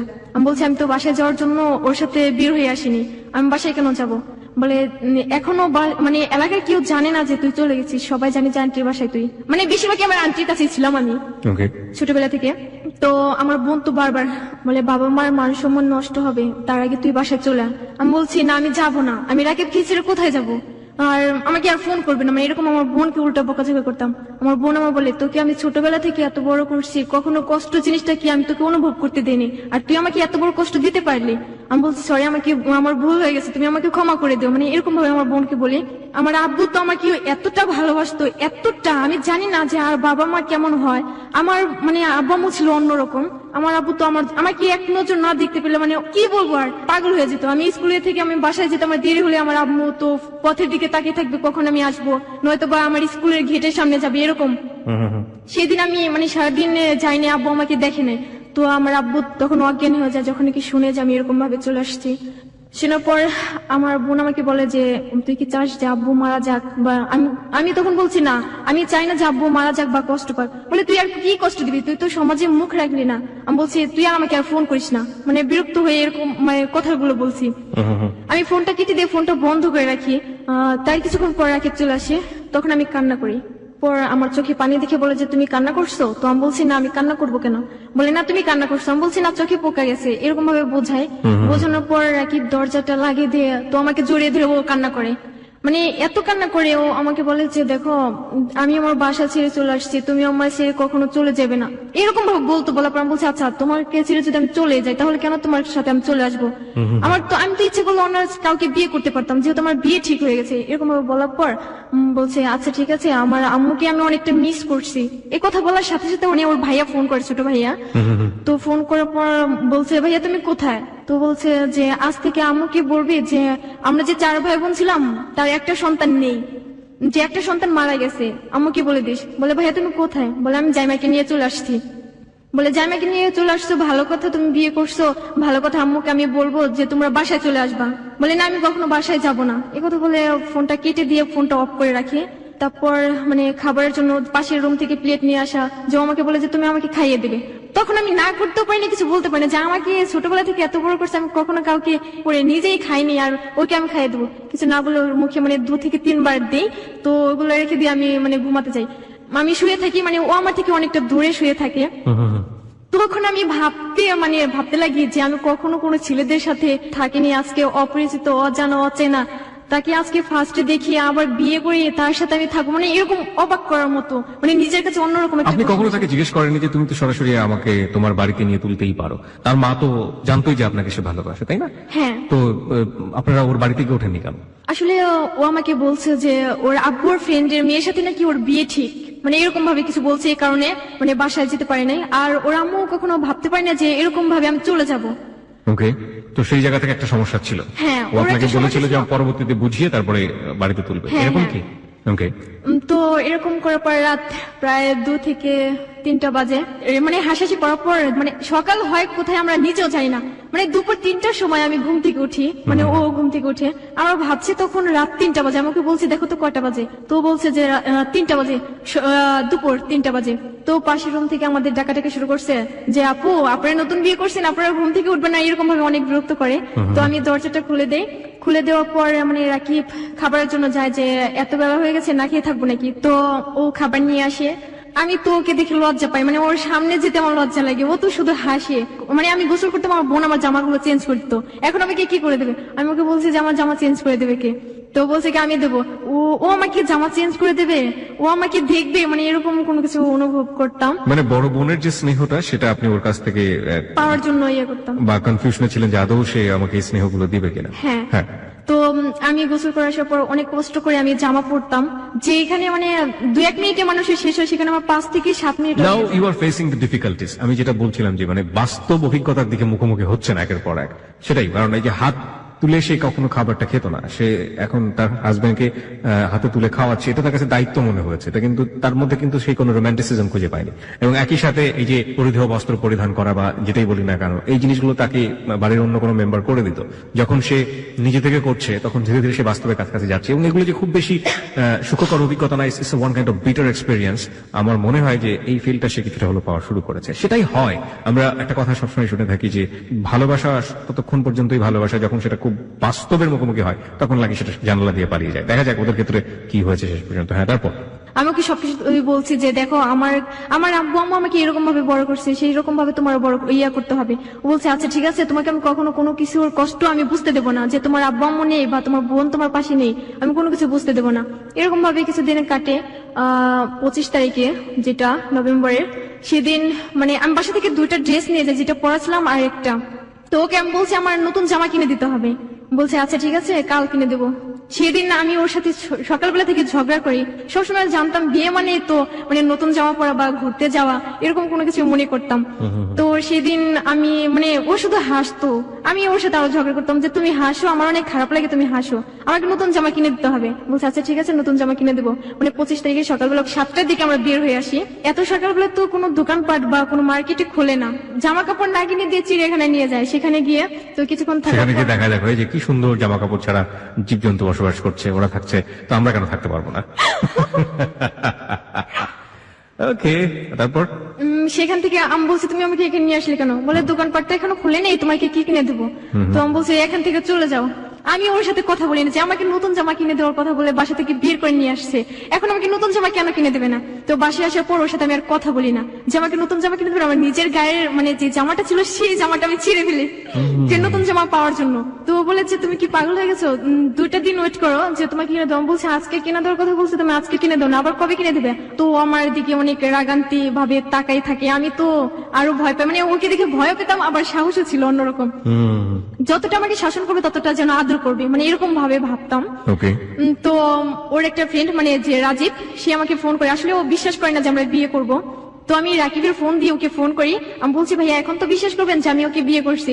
বলছি ভালো করছে, একটা ইম্পর্টেন্ট বাদরকে তুমি বিয়ে করছো, মানে এরকম ভাবে বলতো। আপনি আসতেন আপনাকে বিয়ে করতো, মানে এরকম ভাবে অনেক ফান করি। করার পর যে বাড়িওয়ালাটা বলছে যে আমাদের বাসা ছেড়ে দিতে হবে 25 তারিখে। আমি বলছি কেন ছেড়ে দিতে হবে? তো রাকিবের সাথে কথা হয় যে নতুন একটা বাসা পাওয়া যায়, মানে মসজিদ ছিল যে বাজারের সাথে, সেখানে নতুন বাসা পাওয়া যায়। রাকিব সেই বাসাটাকে দেখে আসে। আসলে আমি বাসাটাকে তো আমি দেখি নাই যে কেমন বাসা, যে যেহেতু ও দেখবে আমাকে রাখবে, ভালো একটা বাসা থাকবে। তো দিনে আপনাদের বাড়ি থেকে বের হওয়ার কদিন পরের ঘটনা এটা? মানে 21 তারিখে বাসা থেকে চলে যায় 25 তারিখে। ওকে, তার মানে 4 দিন পরে এই ঘটনাটা। হ্যাঁ। ওকে, রাকিব দেখে এসে বলে যে বাসাটা তো ভালোই, সেখানে আমরা যাবো, আজকেই যাবো। তো সন্ধ্যার দিকে আমাকে বলে যে তুমি রেডি হয়ে থাকো, আমি এই বাসা যা জিনিসগুলো আছে আমি সব ওই বাসা নিয়ে গুছিয়ে তারপর তোমাকে নিয়ে যাবো। কি ছিল আপনাদের বাসাতে? কি ছিল, জাজিন ছিল, মানে এমনি সংসারে যা লাগে মানে অল্প অল্প ছিল সবই। জাজিম ছিল, মানে এগুলো কিনেছিলেন? মানে ও কিনে সব, মানে বিয়ের দিনই কেনা হয়। ওকে, তো সেগুলো ও নিয়ে যায়, নিয়ে যাওয়ার পর আমাকে সন্ধ্যার পরে ফোন করে বলে যে তুমি বসে থাকো, আমি এখনই আসবো। আমি তো মানে যে বাড়ি আন্টিকে সালাম করি, বলে তোমরা দুজন সুখী হও, একথা বলে যে তুমি অনেক ভালো মেয়ে, অনেক ভদ্র মেয়ে, আর তোমার হাজবেন্ড অনেক ভালো, তুমি ওকে কখনো কষ্ট দিও না। ওকে। নিয়ে যাওয়ার পর দেখি রুমটা এরকম রুম, আসলে আমি প্রকাশ করতে পারিনি যে রুমটা এত খারাপ হবে। তো যেহেতু ভালোবাসি তাকে, সে যদি আমাকে আগেও বলছে যে গাছের নিচে রাখলে থাকবো, তো আমি বলছি এটা তো বাসা, এখানে আমি থাকতেই পারবো, কষ্ট হলে আমি থাকতে পারবো। আসলে সেখানে পানির কষ্ট ছিল, গ্যাসের কষ্ট ছিল, চার ফ্ল্যাটের লোক আমরা একটা টয়লেট ইউজ করতাম। তো সেখানে তো লাইন ধরে দাঁড়িয়ে থাকতো, তো মানে গার্মেন্টসের মেয়েরা তারা সবাই কাজ করতো। আমার এতটা খারাপ লাগছে যে ওই এরকম বাসা চয়েস করতে পারলো, মানে বাসাটা ছিল কি এরকম যে ভাঙা ভাঙা, তাদেরই ফ্যান ছিল, খাট ছিল, আমরা তো খাট কিনে নেই, আমরা তো সেদিন আর রান্না বান্না হয় না, যে আমি তো রান্নাই করতে পারি না, রান্না করবো কি, মানে রাকিব সব রান্না করতে পারে। সেখান থেকে পরের দিন তো মানে চাউল এসব কিনে নিয়ে আসে, কিনে নিয়ে আসার পর আমি বলছি ও আমাকে রান্নাঘরে মানে ঢুকতেই দেবে না, যে তুমি কালো হয়ে যাবে। আমি বলছি আমি তো কালো, আর কি কালো হবো, মানে তুমি থাকতে থাকতে এখানে ফর্সা হয়ে যাবে, এরকম ভাবে বলতো। যে ও রান্না করতো, ভাত রান্না করতো, আমি ভাত রান্না করলে ভাতের মার গাড়তে পারতাম না, তরকারি রান্না করলে হয়তো বা হলুদের গুঁড়া বেশি হতো বা লবণ বেশি হতো, এরকম হয়ে যেত। আস্তে আস্তে ও আমাকে সবকিছু শিখাই দেয়। 15 থেকে 16 দিন পর আমি রান্না করা শিখি ওর কাছ থেকে। তো ডিম তো অনেক ভালোই ভাজতে পারি, যে ওর ডিম ভাজা তো অনেক পছন্দ করে, বলে প্রত্যেকটা দিন তুমি ডিম ভাজবে। আর আমি তো মাছ মাংস এসব আমি কোনো কিছু পছন্দ করি না, শুধু ডিম। আমি বাসায় থাকতেও ডিম। 7-8 দিন পর তো আমার বাসা থেকে আবার ফোন করে যে এখনো বাসায় কেউ জানি না, তুই চলে আয়। আমি বলছি তোমরা কি সব কথা বলার জন্য আমাকে ফোন করছে, এখন তো আমি ভালোই আনন্দে আছি। পরে যে এই সময়টা থেকে বাবার সঙ্গে কোনো কথা হয়নি বা মার সঙ্গে কোনো কথা হয়নি? না, আমি কারোর সাথে কথা বলিনি, মানে শুধুমাত্র বোনের সাথে কথা বলতেন? হ্যাঁ, বোনের সাথে কথা বলা হয়। যে আমার একটা চাচু ছিল, সে বিয়ে করে নাই, সে আমাকে অনেকটা ভালোবাসতো, আমাকে বলো যে তোমাকে যদি বিয়ে দেই মানে আমি উকিল বাবা হবো তোমার, তাকে আমি আগে থেকে আব্বু বলে ডাকতাম। ওকে, তার সঙ্গে কথা বলতেন? হ্যাঁ, মানে সে আমাকে একদিন ফোন করে বলে যে তুই যে 10,000 টাকা নিয়ে গেছিস সেই টাকাগুলো দিয়ে যা, আর যে মান সম্মান গুলো ডুবে গেছে সেই মান সম্মান ফিরিয়ে দিয়েছে, মানে এরকম ভাবে বলতো। আমি বলছি নেক্সট টাইম তুমি আমাকে ফোন করবে, আপনাকে আমি চিনি না, মানে এরকম ভাবে তুমিও বলতাম, আপনিও বলতাম আমার চাচার সাথে এরকম। তো এরকম করার পর মানে 8 থেকে 9 দিন যাওয়ার পর তো অনেক ভালো কাটে। এরকম সময় আমি কখনো মানে কল্পনা করতে পারিনি যে এরকম সময় আসবে, কেউ আমাকে এতটা ভালোবাসবে। বাসা থেকে বের হলে বা বাসা মানে আসলে এরকম ছিল যে কিছু করবে। যদিও আমরা বুঝতে পারছি যে কোন দিকে যাচ্ছে, কিন্তু তারপরে ওই সময়টা চমৎকার একটা সময় ছিল, সেটা আপনার কথার মধ্য দিয়ে সবকিছু দিয়ে ফুটে উঠছে। কিন্তু একটা কথা আছে যে অকাল পরিপক্কতা, মানে যখন যে সময় যেটা দরকার সেটা যদি সেই সময় না গিয়ে একটা বিপরীত সময়ে যায়, কিংবা তার আগে চলে যায়, পিছিয়ে চলে যায়, কিন্তু সেই জিনিসটা না শেষ পর্যন্ত ঠিক মতো কোনো ভালো রেজাল্ট বয়ে নিয়ে আসে না। এটার পরিণতি যে ভালো হবে না সেটা আমরা ধরে নিতেই পারি, কিন্তু কথা হচ্ছে যে কি পরিণতি হয়েছিল, যে কারণে আজকে 8920-তে হিমা এসছে। চলুন তারপর। মানে কিছুদিন আমাদের লক্ষ্য করে যে ফ্ল্যাটে আমরা ছিলাম, পাশের মানে ফ্ল্যাটের লোক যারা আমাদের সাথে ছিল ভাড়া থাকে, তো তারা আমাকে বলে যে তোমাকে অনেকদিন যাবত লক্ষ্য করছি যে তোমার হাতে চুড়ি বা নাকে ফুল কেন তোমার হাজবেন্ড তোমাকে দেয়নি। তো আমি বলছি শহরে মেয়েরা এসব পড়ে না, আসলে তখন আমার নাক ফুটানো ছিল না ওরকম ভাবে। বলে তুমি কি চাও তোমার হাজবেন্ডের অমঙ্গল হোক? আমি বলছি কেন চাবো? বলে আচ্ছা ঠিক আছে, যদি না চাও তাহলে তুমি তোমার হাজবেন্ডকে বলো যে আজকে যেন তোমাকে নাক ফুল আর হাতে চুড়ি এনে দেয়। তো আমার তো জিদ যে আজকে তারা আমাকে এই কথা বলছে, আমাকে দিতেই হবে। বাসায় আসার পর আমি তো মানে গুমরা মুখ করে বসে থাকি। তো আমি বলছি যে তুমি আমাকে হাতে চুড়ি আর নাক ফুল না এনে দেওয়া পর্যন্ত আমি তোমার সাথে কথা বলবো না। পরে সেদিন রাতে আমাকে মানে নাক ফুল দেয়, হাতে চুড়ি দেয়, মানে দেওয়ার পরে আমি শুধু ওকে বলছি যে আমার নাক ব্যথা, তুমি আজকে আমাকে ধরবে না। বলে আজকে ঠিক তোমাকে বউর মতো মনে হয়, যে তুমি সত্যি আমার বউ। এরকম ভাবলে মানে কাটে। তো ওর আম্মু ফোন করে বলে যে এতদিন বাসার বাইরে থাকতে হবে না, তুই বাসায় চলে আয়, ওকে নিয়ে আয়। আমি বলছি না, আমি যাবো না, আমার লজ্জা করে। আমি আমার আম্মুর সাথে কথা বলি সেদিন রাতে, মানে 20 দিনের রাতে। তো আমার আম্মু তো মানে আমার সাথে কথা বলার জন্য পাগল হয়ে যায় যে আমার সাথে কথা বলবেই সেদিন। তো আমার বোন বলে যে দেখ তুই একটা কথা বল, আম্মুর সাথে একটা কথা বল। তো আমি সেদিন আম্মুর সাথে কথা বলি, তুমি আমাকে দেখতে আসবা। আমার আম্মু বলছে তোকে একদিন না দেখে থাকতে পারি না, তুই এতদিন কি করে থাকিস? তো আমি বলছি তুমি আমাকে দেখতে আসো। এখন আমার আম্মু বলছে তোর শ্বশুর বাড়ি থেকে কি সবাই আসছিল, তোকে দেখছে? তো রাকিব আমাকে শিখাই দেয় যে হ্যাঁ বলো যে দেখতে আসছিল। তো আসলে ওর ইয়াটা আমি বুঝি নাই। তো আমি আমার আম্মুকে বলছি হ্যাঁ দেখতে আসছিল, সবাই আমাকে দেখে আমি আমার শ্বশুর বাড়িও যাই। তারপরের দিন আমার আম্মু আর আমার চাচু, আমার আব্বু জানে না যে আমার আম্মু আসবে আমাকে দেখার জন্য। তো আমার ছোট চাচু মানে আমার যে মানে উকিল আব্বু বলতাম, সে আব্বুটা আর আমার আম্মু আসার পর দেখি অনেক মানে পিঠা এসব নিয়ে আসার পর রাকিব তাদের নিয়ে মানে বাসায় নিয়ে আসি। সেদিন আমি ঘুমেছিলাম, ফোন করে বলছে যে হিমা তুমি উঠো, যে তোমার আম্মু আসছে। আমাকে আবার এরকম একটা বাধা দেয় যে ও যখন নাকি বাসা থেকে বের হবে আমি যেন সিঁড়ির নিচে না যাই, যে যদি যাই আর ওর বুকের উপর দিয়ে হেঁটে যেন যাই, এরকম ভাবে আমাকে বাধা দিত। তো দরজার সামনে আমার আম্মু এসে আমার জড়িয়ে ধরে অনেক কান্নাকাটি করে। তো আমি অনেক কান্নাকাটি করে আম্মুকে মানে রুমের ভেতর নিয়ে আসি। তো আমার আম্মু চলে যাওয়ার আগে রাকিবকে 2000 টাকা দেয়। 2000 টাকা দিয়ে চলে যাওয়ার কিছুদিন পর রাকিব আমাকে বলে যে আজকালকার ফকিন্নির ঘরের মেয়ে তো বিয়ে করলে পরে 2000 টাকা কেউ দেয় না, 6-7 হাজার টাকার নিচে। মানে এরকম ফার্স্টে এই কথাটা বলে, আমার এতটা খারাপ লাগে। আমি বলছি তুমি আমাকে এই কথাটা বলতে পারলে, আচ্ছা তোমার আম্মু আমাকে কি দিচ্ছে, মানে এইসব নিয়ে একটু ঝগড়াঝাটি হয়। সেদিন ওর সাথে আমি কথা বলি না, পরের দিন সকালবেলা ও চলে যায়। 2 দিন পরে বাসায় বাড়িতে তো আপনি গেলেন, রাইট? হ্যাঁ। বাড়িতে যাওয়ার পরে আপনার প্রতিবেশীদের রিয়াকশন কেমন ছিল? মানে তারা আমাকে কিছু বলেনি। আপনার হাজবেন্ডকে সাথে করে নিয়ে গেছেন? হ্যাঁ। কিন্তু আপনার আব্বা কোনো কিছু বলেনি তাকে? আসলে আমি আমার আম্মুর সাথে যাইনি তখন। তাহলে তার কিছুদিন পরে আমরা যাই, আমি আম্মুকে সেদিন বলে দিই যে আব্বুকে যেন ম্যানেজ করে। আমার আবার মাথায় যাওয়ার পরে বাবা কি বলছিল? মানে বাবা কিছু বলেনি, কারণ আমার তো মাথায় প্রবলেম ছিল, টিউমার ছিল মাথায়। আপনার আগে থেকে টিউমার ছিল? মানে 2010 সাল থেকে আমার মাথায় টিউমার। তো ডাক্তার বলছে যে আমার যদি এটা এইভাবে মানে সেরে যায় তো সারবে, আর যদি না যায় তাহলে 6 মাসের গ্যারান্টি যে আমি বাঁচতে পারবো। ওকে, তারপরে কি সেরে গিয়েছিল ওটা? হ্যাঁ, সেটা চলে যায় আবার, মানে 9 থেকে 8 মাসের মতো আবার শুরু হয় সেটাই। আবার ফিরে আসে ওটা? মানে আপনি যখন বিয়ে করার পরে বিয়ে করার পরে কিছুদিন যাবত রিসেন্টলি এটা ফিরে এসেছে। আপনার হাজবেন্ড এটা জানতো যে আপনার মাথায় টিউমার বা? হ্যাঁ, ওকে আমি বলছি, সব বলার পরেও সে আপনাকে বিয়ে করেছে? হ্যাঁ। তো আমার আম্মু আমার আব্বুকে ম্যানেজ করে আমি 26 তারিখে যাব। তো যাওয়ার আগে ওর সাথে রাতে মানে আমার এত ঝগড়া হয় যে মানে এরকম ছিল যে ওকে বলা ছাড়া আমি কেন বাইরে যাবো, আমি টয়লেটে যাবো তো ওকে বলে আমার যেতে হবে। তোরটা খারাপ লাগছিল যে ও সকালবেলা বের হয়, যে আর বাসায় আসার কোনো খবর থাকে না, অন্য সব মেয়েদের সাথে রিলেশন। তো সেটা আমি জানতাম না, পরে জানতে পারি। যাওয়ার পরে আমি ওকে ফোন করে ফোনটা অফ করে রাখি, সন্ধ্যার পরে ফোনটা ওপেন করে। আমি বলছি তুমি সারাদিন ফোন অফ করে রাখো আর সন্ধ্যার পরে ওপেন করে রাখো, এর চেয়ে না রাখাই তো ভালো। মানে এরকম ভাবে ঝগড়াঝাটি হয়। আমি সেদিন 2 ঘন্টা গোসল করি, সবাই আমাকে অনেক বকাঝকা করে। তো রাকিব এসে দেখে যে আমি গোসল করছি, গোসলখানা থেকে বের হইনি। তো বলে তুমি বের হও। আমি বের হয়ে রুমের ভিতর আসি, তো দেখি একটা মেয়ের সাথে কথা বলছি আমার রুমের ভিতর, যে পাশের বাসার যে মেয়ে ছিল সেই মেয়ের সাথে, পপি নামে একটা মেয়ে।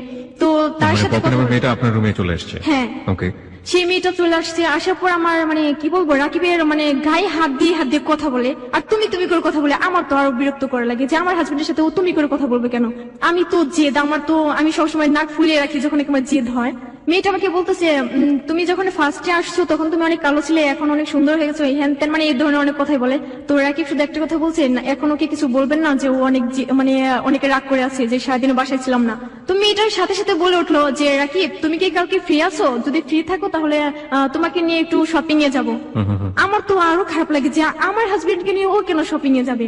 তো আমি ওর দিকে তাকাই, ও আমার দিকে তাকিয়ে থাকে, বলে হ্যাঁ আছে। আমি বলছি হ্যাঁ আপু আছে, তো আমি কালকে পাঠিয়ে দেবো, এরকম ভাবে বলছি। তখন আমি বলছি কি আপনি নেক্সট টাইম আমাদের রুমে ঢুকবেন না, আপনি আর কখনো এই রুমে আসবেন না, চলে যান এখান থেকে, আর আসবেন না, কখনো কথা বলবেন না। আর যদি দেখি আমার হাজবেন্ডের সাথে আপনি কথা বলছেন তাহলে আপনি কি হবে আপনি ভাবেন। তো রুম থেকে বের হওয়ার পর রাকিব তো আমাকে বলে যে ওর সাথে এরকম ব্যবহার করছো। আমাকে কেন, যাও তুমি শপিং এ ওর সাথে। এমনিতে আমি সারাদিনে বুঝতে পেরেছি একটা ঝগড়াঝাড়ি শুরু হয়ে গেছে আপনাদের মধ্যে। তারপর সারাদিন তো বাইরে ছিল, 10টার পর আবার বের হবে, বলে যে আমি র্যাকেট খেলতে যাবো। তো আমি বলছি না এখন যেতে পারবে না, বলে তোমাকে ছোট বাচ্চাদের এনে দিয়ে তুমি খেলো তাদের সাথে। তো আমি তো ছোট বাচ্চা পেলে অনেক খুশি। 10টার পর বাসায় আসার পর এখন আমি ভাত খেতে বলি, ভাত খাবে না, শুয়ে পড়ে। আমি আবার আমার ওন্না ভিজে ওর পায়ে ময়লা ছিল, সেই ময়লাগুলো আমি পরিষ্কার করে দিই। পরের দিন আবার ও চলে যায়। আমি বলছি আমি আমার বাসায় যাবো, আমার বাসা থেকে আমাকে বলছে যে বাসায় যেতে, আমি বাসায় যাবো। তো বলছে কি আচ্ছা ঠিক আছে যাবো। সেদিন আমার সবচেয়ে ইয়ে ছিল যে 16 ডিসেম্বরে যেদিন আমি নাটক করি, আমি নাচ করি, সেখানে আমি থাকতে পারবো না, যে আমার স্কুল থেকে তো আমি ত্যাগ হয়ে আসছি, সেই প্রোগ্রামটা আমার দেখতেই হবে, আমি এরকম ভাবে ওকে বলছি। তো বলে আচ্ছা ঠিক আছে 16 তারিখে 16 ডিসেম্বরে আমাকে নিয়ে যাবে। বলে আমার কাছে টাকা নিয়ে আমি কি করে নিয়ে যাব। আমি বলছি আজকে তোমার টাকা নিয়ে তুমি কালকে টাকা পাবে কোথায়? বলে আচ্ছা ফোন বিক্রি করবো। এই কথা বলে বাসা থেকে বের হয়ে যায়। তারপরে দেখি 7টা ফোন আমার হাতে এনে দেয়। আমি অবাক হয়ে যাই যে এতগুলো ফোন ও কোথায় থেকে পেলো। রাইট, আমরা অবাক হচ্ছি যে এতগুলো ফোন সে কোথায় পেল। প্রিয় শ্রোতা, এই যে অবাকের জায়গাটি চমৎকার একটা সময়ের মধ্যে আমরা ছিলাম, কিন্তু একই সাথে আমরা কিছুটা হলো অবাক হচ্ছি। কিন্তু আমরা যে গেজের যে ব্যাপারটা, যেটা আমরা অনুমান করতে পারি যেটা সম্পর্কটা আসলে শেষ পর্যন্ত কোথায় গিয়ে দাঁড়াবে, সেই অনুমানের ব্যাপারটা নিয়ে সবসময় হ্যালো 920 একটা কথাই বলে থাকে। আপনি চিন্তাও করতে পারবেন না যে শেষ পর্যন্ত গল্পটি, জীবনের গল্পটি কোথায় গিয়ে দাঁড়িয়েছে। আজকেও ঠিক একই কথাই বলছে। এবং তারপর সাতটাও মানে মোবাইল নিয়ে আসে, তো আমি তো অবাক হয়ে যাই। আমি বলছি তুমি এতগুলো ফোন কোথা থেকে পেলে? রাইট। তো বলছি তুমি এগুলো চার্জ দাও। আমি বলছি এগুলো চার্জ দেবো কোথায়? তখন আমার কাছে ছিল দুটা চার্জার, যেটা ওর একটা আমার একটা। আমি শুধু টয়লেটে যাই, এদিকে এসে দেখি ফোন নাই, অবাক হয়ে যাই আবারও। আমি ওকে ফোন করে বলছি তুমি কি ফোন নিয়ে গেছো? বলছে হ্যাঁ আমি ফোন নিয়ে আসছি। আমি বলছি ফোন দিয়ে তুমি কি করবে, এতগুলো ফোন নিয়ে গেলে? বলছে এগুলো আমি বিক্রি করবো, যে কালকে তোমাদের বাসায় যাবো। 6,000 টাকা বিক্রি করে। তো আমি বলছি টাকাগুলো কি এখনই নিয়ে আসবো? বলে হ্যাঁ এখনই নিয়ে আসবো। তো টাকাগুলো না নিয়ে একটা ফোন শুধু হাতে নিয়ে চলে আসে। আমি বলছি ও ফোন তুমি কোথায় পেলে? মানে সেদিন থেকে আমার সাথে তুই করে কথা বলে, যে বলে সেটা কি তোকে বলতে হবে? বলে না এত কিছু জানার দরকার নেই, তোকে সবকিছু দিতে হবে। যা দেখি আমি শুধু অবাকই হয়ে যাই। তো যে ও খাওয়া দাওয়া করার পর ঘুমিয়ে পড়ে, তো আমি প্যান্টে হাত দিয়ে দেখি ওর প্যান্টের ভিতরে ছুরি। ওকে ওকে। আমি নিজেকে নিজে মানে প্রশ্ন করি যে ওর কাছে ছুরি থাকবে কেন? মানে ওইটা আমি সরাই ফেলি সকালবেলা, সরে মানে ওর প্যান্ট আলাদা রাখি, ও যেভাবে রাখি সেভাবেই রাখি। সকালবেলা হয় আমাকে বলে যে আমার ফোনটা কোথায়? আমি বলছি তোমার ফোন তো চার্জে ছিল। তো ফোনটা নিয়ে ও মানে ওর একটা ফ্রেন্ডকে ফোন করে, মানে এরকম কোন কিছু বলছে আমি একটু একটু শুনি যে মানে ওরা মানে ছুরি দেখিয়ে রাস্তাঘাটে যদি কোনো মেয়ে থাকে বা কোনো ছেলের সাথে, তো সেই ছেলেটাকে হুমকি দিয়ে তার কাছে ফোন বা মেয়েটার কাছে যদি কোনো টাকা থাকে সেই টাকাগুলো নিয়ে আসি। Now come to the point. Okay. This track was downloaded from FusionBD.com. তারপর তো পরের দিন সকাল হয়, পর আমরা আমার বাসার দিকে রওনা হই। তো 26 দিনের দিন। তো বাসে আসার পর বলছে কিভাবে যেতে হয়, কিভাবে যাব। তো আমি বলছি কিভাবে যেতে হয় সেটা আমি তো ভালো করে জানি, তুমি শুধু আমার সাথে যাবা। দেখি আমাদের বাসার গেটের সামনে আমার বোন, আমার চাচাতো বোন দাঁড়িয়ে আছে সবাই। আমার বোন তো আমাকে জড়িয়ে ধরে কান্না করে। তো আমি বাসায় যাই, যাবার পর দেখি আম্মু অনেক ধরনের, আমি অবাক হয়ে যাই, আমার আম্মু এত ধরনের রান্না করে যে আমি যাবো বলে বাসায়। পিঠা, পোলাও, মানে এরকম অনেক কিছু রান্না করে। আমাকে অনেকে দেখতে আসে, আমার বান্ধবীরা আম্মুরা, মানে আমার কাকি যারা আছে সবাই আমাকে দেখতে আসে। আমি তো হাসি, আমার লজ্জা করে, তখন আমি হাসছি। চাচাতো ভাইয়েরা বলে যে তোকে না সেদিন আমি হাফ প্যান্ট পরে ঘুরতে দেখি, তুই আজকে বিয়ে করে ফেললি, মানে এরকম ভাবে বলছিলাম। যাওয়ার পরের দিন শুনি যে আমার বান্ধবী রিমার ওর বিয়ে ঠিক। তো ও আমাকে বলছে যে তুই থাকবি, গায়ে হলুদের দিন আমরা আবার চলে আসি। মানে যেদিন আসি, মানে ওই দিন রাতে ওর সাথে আমার ঝগড়া হয়, প্রচন্ড ঝগড়া। যে ঝগড়া আমাকে এতটা মারছে, মানে মারতে আমি অজ্ঞান হয়ে পড়ি, যে আমি কথা বলতে পারি না 3 দিনের মধ্যে। যে আমার চোখের নিচে মানে রক্ত জমে যায়, এরকম ভাবে আমার ইয়ে করছে। তো ফোনটাও ভেঙে ফেলি আর কি জিদে। এদিকে আমার আম্মু আব্বু যে আমাকে ফোন করছে, যে টেনশনই আছে যে ফোনটা কেন অফ করে রাখবে। ওষুধ খাওয়ার পর মানে আমি কথা বলতে পারি। তো আমি বলছি তুমি আমাদের বাসায় একটা শুধু ফোন করে দিও, যে আমার ফোনটা নষ্ট হয়ে গেছে, এই কারণে আমি কথা বলতে পারি না। বলে আচ্ছা ঠিক আছে আমি বলবো, ফ্যাক্সিলিটির দোকান থেকে কথা বলবো। আসলে তখন ওরা কথা বলেনি আমার আম্মুর সাথে। কথা না বলার কারণে 26 তারিখে মানে সকালবেলায় দেখি আমার আম্মু এসে হাজির। আমার আম্মু তো সন্দেহ করে যে ও কি তোকে মারধর করছে, মানে তোর চোখের নিচে কি হয়েছে। তো আমার মানে হাতটা টেনে ধরে রাখি, আমাকে পিছনের দিকে এনে ওর সামনের দিকে গিয়ে বলে ওর সাথে দুষ্টুমি করতে গিয়ে ও খাটের সাথে ব্যথা পায়। আমি তখন কিছু বলি না, আমি বাইরে এসে মানে আমি কান্না করি যে ও আজকে আমার আম্মুকে কি বলছে, এত মিথ্যে কথা বলছে। সবসময় বলে যে যাকে আমি ভালোবাসি তার হাত ধরে চলে আসছি, সে যদি আমাকে আরো আঘাত করে সেটা আমি সহ্য করতে পারবো। এটা ছিল আমার। আব্বু আমাকে 1000 টাকা দিয়ে চলে যায়। সেই 1000 টাকা আমার আব্বু চলে যাবার সাথে সাথে রাখি আমার কাছ থেকে টাকাগুলো নিয়ে যা। আমি বলছি তুমি আমার কাছ থেকে টাকা নিয়ে যাবে, এই টাকা তো আমার আম্মু দিছে। ঘরে মানে চাউল ছিল না, কোনো কিছু খাবার দাবার কিছুই ছিল না। 2 দিনের মধ্যে ও বাসায় আসে না। হ্যাপি নিউ ইয়ারের দিন বলে যে আফিয়া নামের মেয়ের সাথে আমার রিলেশন ছিল, ওর সাথে আমি কালকে ঘুরতে যাবো। আমি বলছি তুমি আমাকে না নিয়ে ওকে নিয়ে যাবে কেন? বলছি না ও তো জানে না আমি বিয়ে করছি, আর যদি জানতে পারে তাহলে আমাকে মেরে ফেলবে, ওর চাচুরা অনেক খারাপ। আমি খুব অবাক হচ্ছি, আপনার মা জানলো, আপনার ফ্যামিলি জানলো যে ছেলেটাকে আপনি বিয়ে করেছেন, সেই ছেলেটাকে নিয়ে আপনি বাড়ি যাচ্ছেন। তো আপনার বাবা মা একটা স্টেপ নিবে না ওই ছেলের পরিবারে গিয়ে যোগাযোগ করার, ওই ছেলের পরিবারে কে আছে জানার? চেষ্টা করবে না? আসলে চেষ্টা করবে। আমাকে সবসময় এরকম ভাবে ধমকি রাখতো যে তুমি সবসময় বলবা যে আমার ফ্যামিলির সাথে তোমার ভালোই রিলেশন আছে, বা আমার আম্মু এসে তোমাকে দেখে যায়। ও আমাকে যেটা বলতো আমি সেটাই করতাম। আপনি ফ্যামিলিতে এটা বলতেন? সমস্যা কি? আপনার বাবা মা যেতেই পারে আপনার শ্বশুর বাড়িতে, সেটা রাকিব স্টপ করতো কেন? মানে স্টপ করতো কেন সেটা, মানে ও আমাকে বলছে আমাদের বাসাটা 6 তলা বিল্ডিং, আসলে সেটা ছিল না, এই কারণে। আপনার বাবা মা রাকিবের সাথে সরাসরি কথা বলতো না যে আমরা তোমার বাবা মার সঙ্গে কথা বলতে চাই, দেখা করতে চাই? হ্যাঁ বলতো, যে আমার আম্মু যদি এই কথা বলতো, অন্য কথা বলে আমার আম্মুকে ভুলে ফেলতো, এরকম ছিল। আপনার বাবা রাকিবের সাথে কোনো কথা বলেনি? বেশি কথা বলতো না ওর সাথে। আপনার সাথে কথা বলতো না? আপনাকে তো অনেক আদর করতো। হ্যাঁ আমার সাথে কথা বলতো। ওকে, তারপর? হ্যাপি নিউ ইয়ারের দিন, ওই দিন সারাদিন ও মেয়েটার সাথে ঘুরে, তো ফোন টোন সব অফ করে রাখে। এদিকে যে আমি না খেয়ে আছি সেটাও দেখার ছিল না, যে এরকম কষ্ট ছিল যেখানে পানিও ছিল না, যে আমি এক গ্লাস পানি খাবো, পেটের ব্যথায় মানে উঠতে পারি না বিছানা থেকে, যে 2 দিন কাটে আমার এরকম ভাবে। মানে আজকে ধরেন সকালবেলা বের হয়েছে, পরের দিন বিকালবেলা চলে আসছে, মানে 2 দিনই প্রায় হয়ে যায়। তো আসে না, আমি ওর আম্মুকে ফোন করছি, বলছি মা আপনার ছেলে তো এখন আসে না, একটু তাড়াতাড়ি আসতে বলেন। বলে আচ্ছা ঠিক আছে, আমি বিকালে পাঠিয়ে দেবো। এরকম করতে করতে সন্ধ্যার পরে বাসায় আসে, বলে যে তোর কি হয়েছে, তুই এত ফোন করিস কেন? সেদিন আমাকে অনেক মারধর করে, শুধু শুধু আমাকে মারছো কেন? বলে যে আমার টাকা লাগবে, এখন আমার টেনশন, আমার মাথায় অনেক টেনশন। আমি বলছি টাকা দিয়ে তুমি কি করবা? মানে এক এক সময় এক এক ধরনের কথা বলে, যে একটা কিছু করতে হবে, আমার কাজ আছে, আমি এটা করবো। আমার বলে আমার সেমিস্টারের ফিস দিতে হবে, মানে এরকম ভাবে বলছে। তুমি তোমার আম্মুর কাছে টাকা চাও, তখন আমাকে মানে ভালোবাসার একটা দেখায় যে তুমি তোমার আম্মুর কাছে টাকা চাও। আমি বলছি না, আমি এখন আমার আম্মুর কাছে আমি টাকা চেতে পারবো না। আচ্ছা আচ্ছা ঠিক আছে, তোর টাকা লাগবে, তোর টাকা নিয়ে তুই থাক। এরকম করে বাসা থেকে বের হয়ে মানে সিগারেট নিয়ে আসতো, যে আমার সামনে সিগারেট খেতো। আমি আবার ওইসব পছন্দ করতাম না, তো আমি বলছি তুমি এসব করবা না, আমি আমার বাসা থেকে আমি টাকা চাইবো। তো সাথে সাথে আমি ফোন করি আমার বাসায়, আমার আম্মুকে বলছি আমাকে 50,000 টাকা দিতে হবে।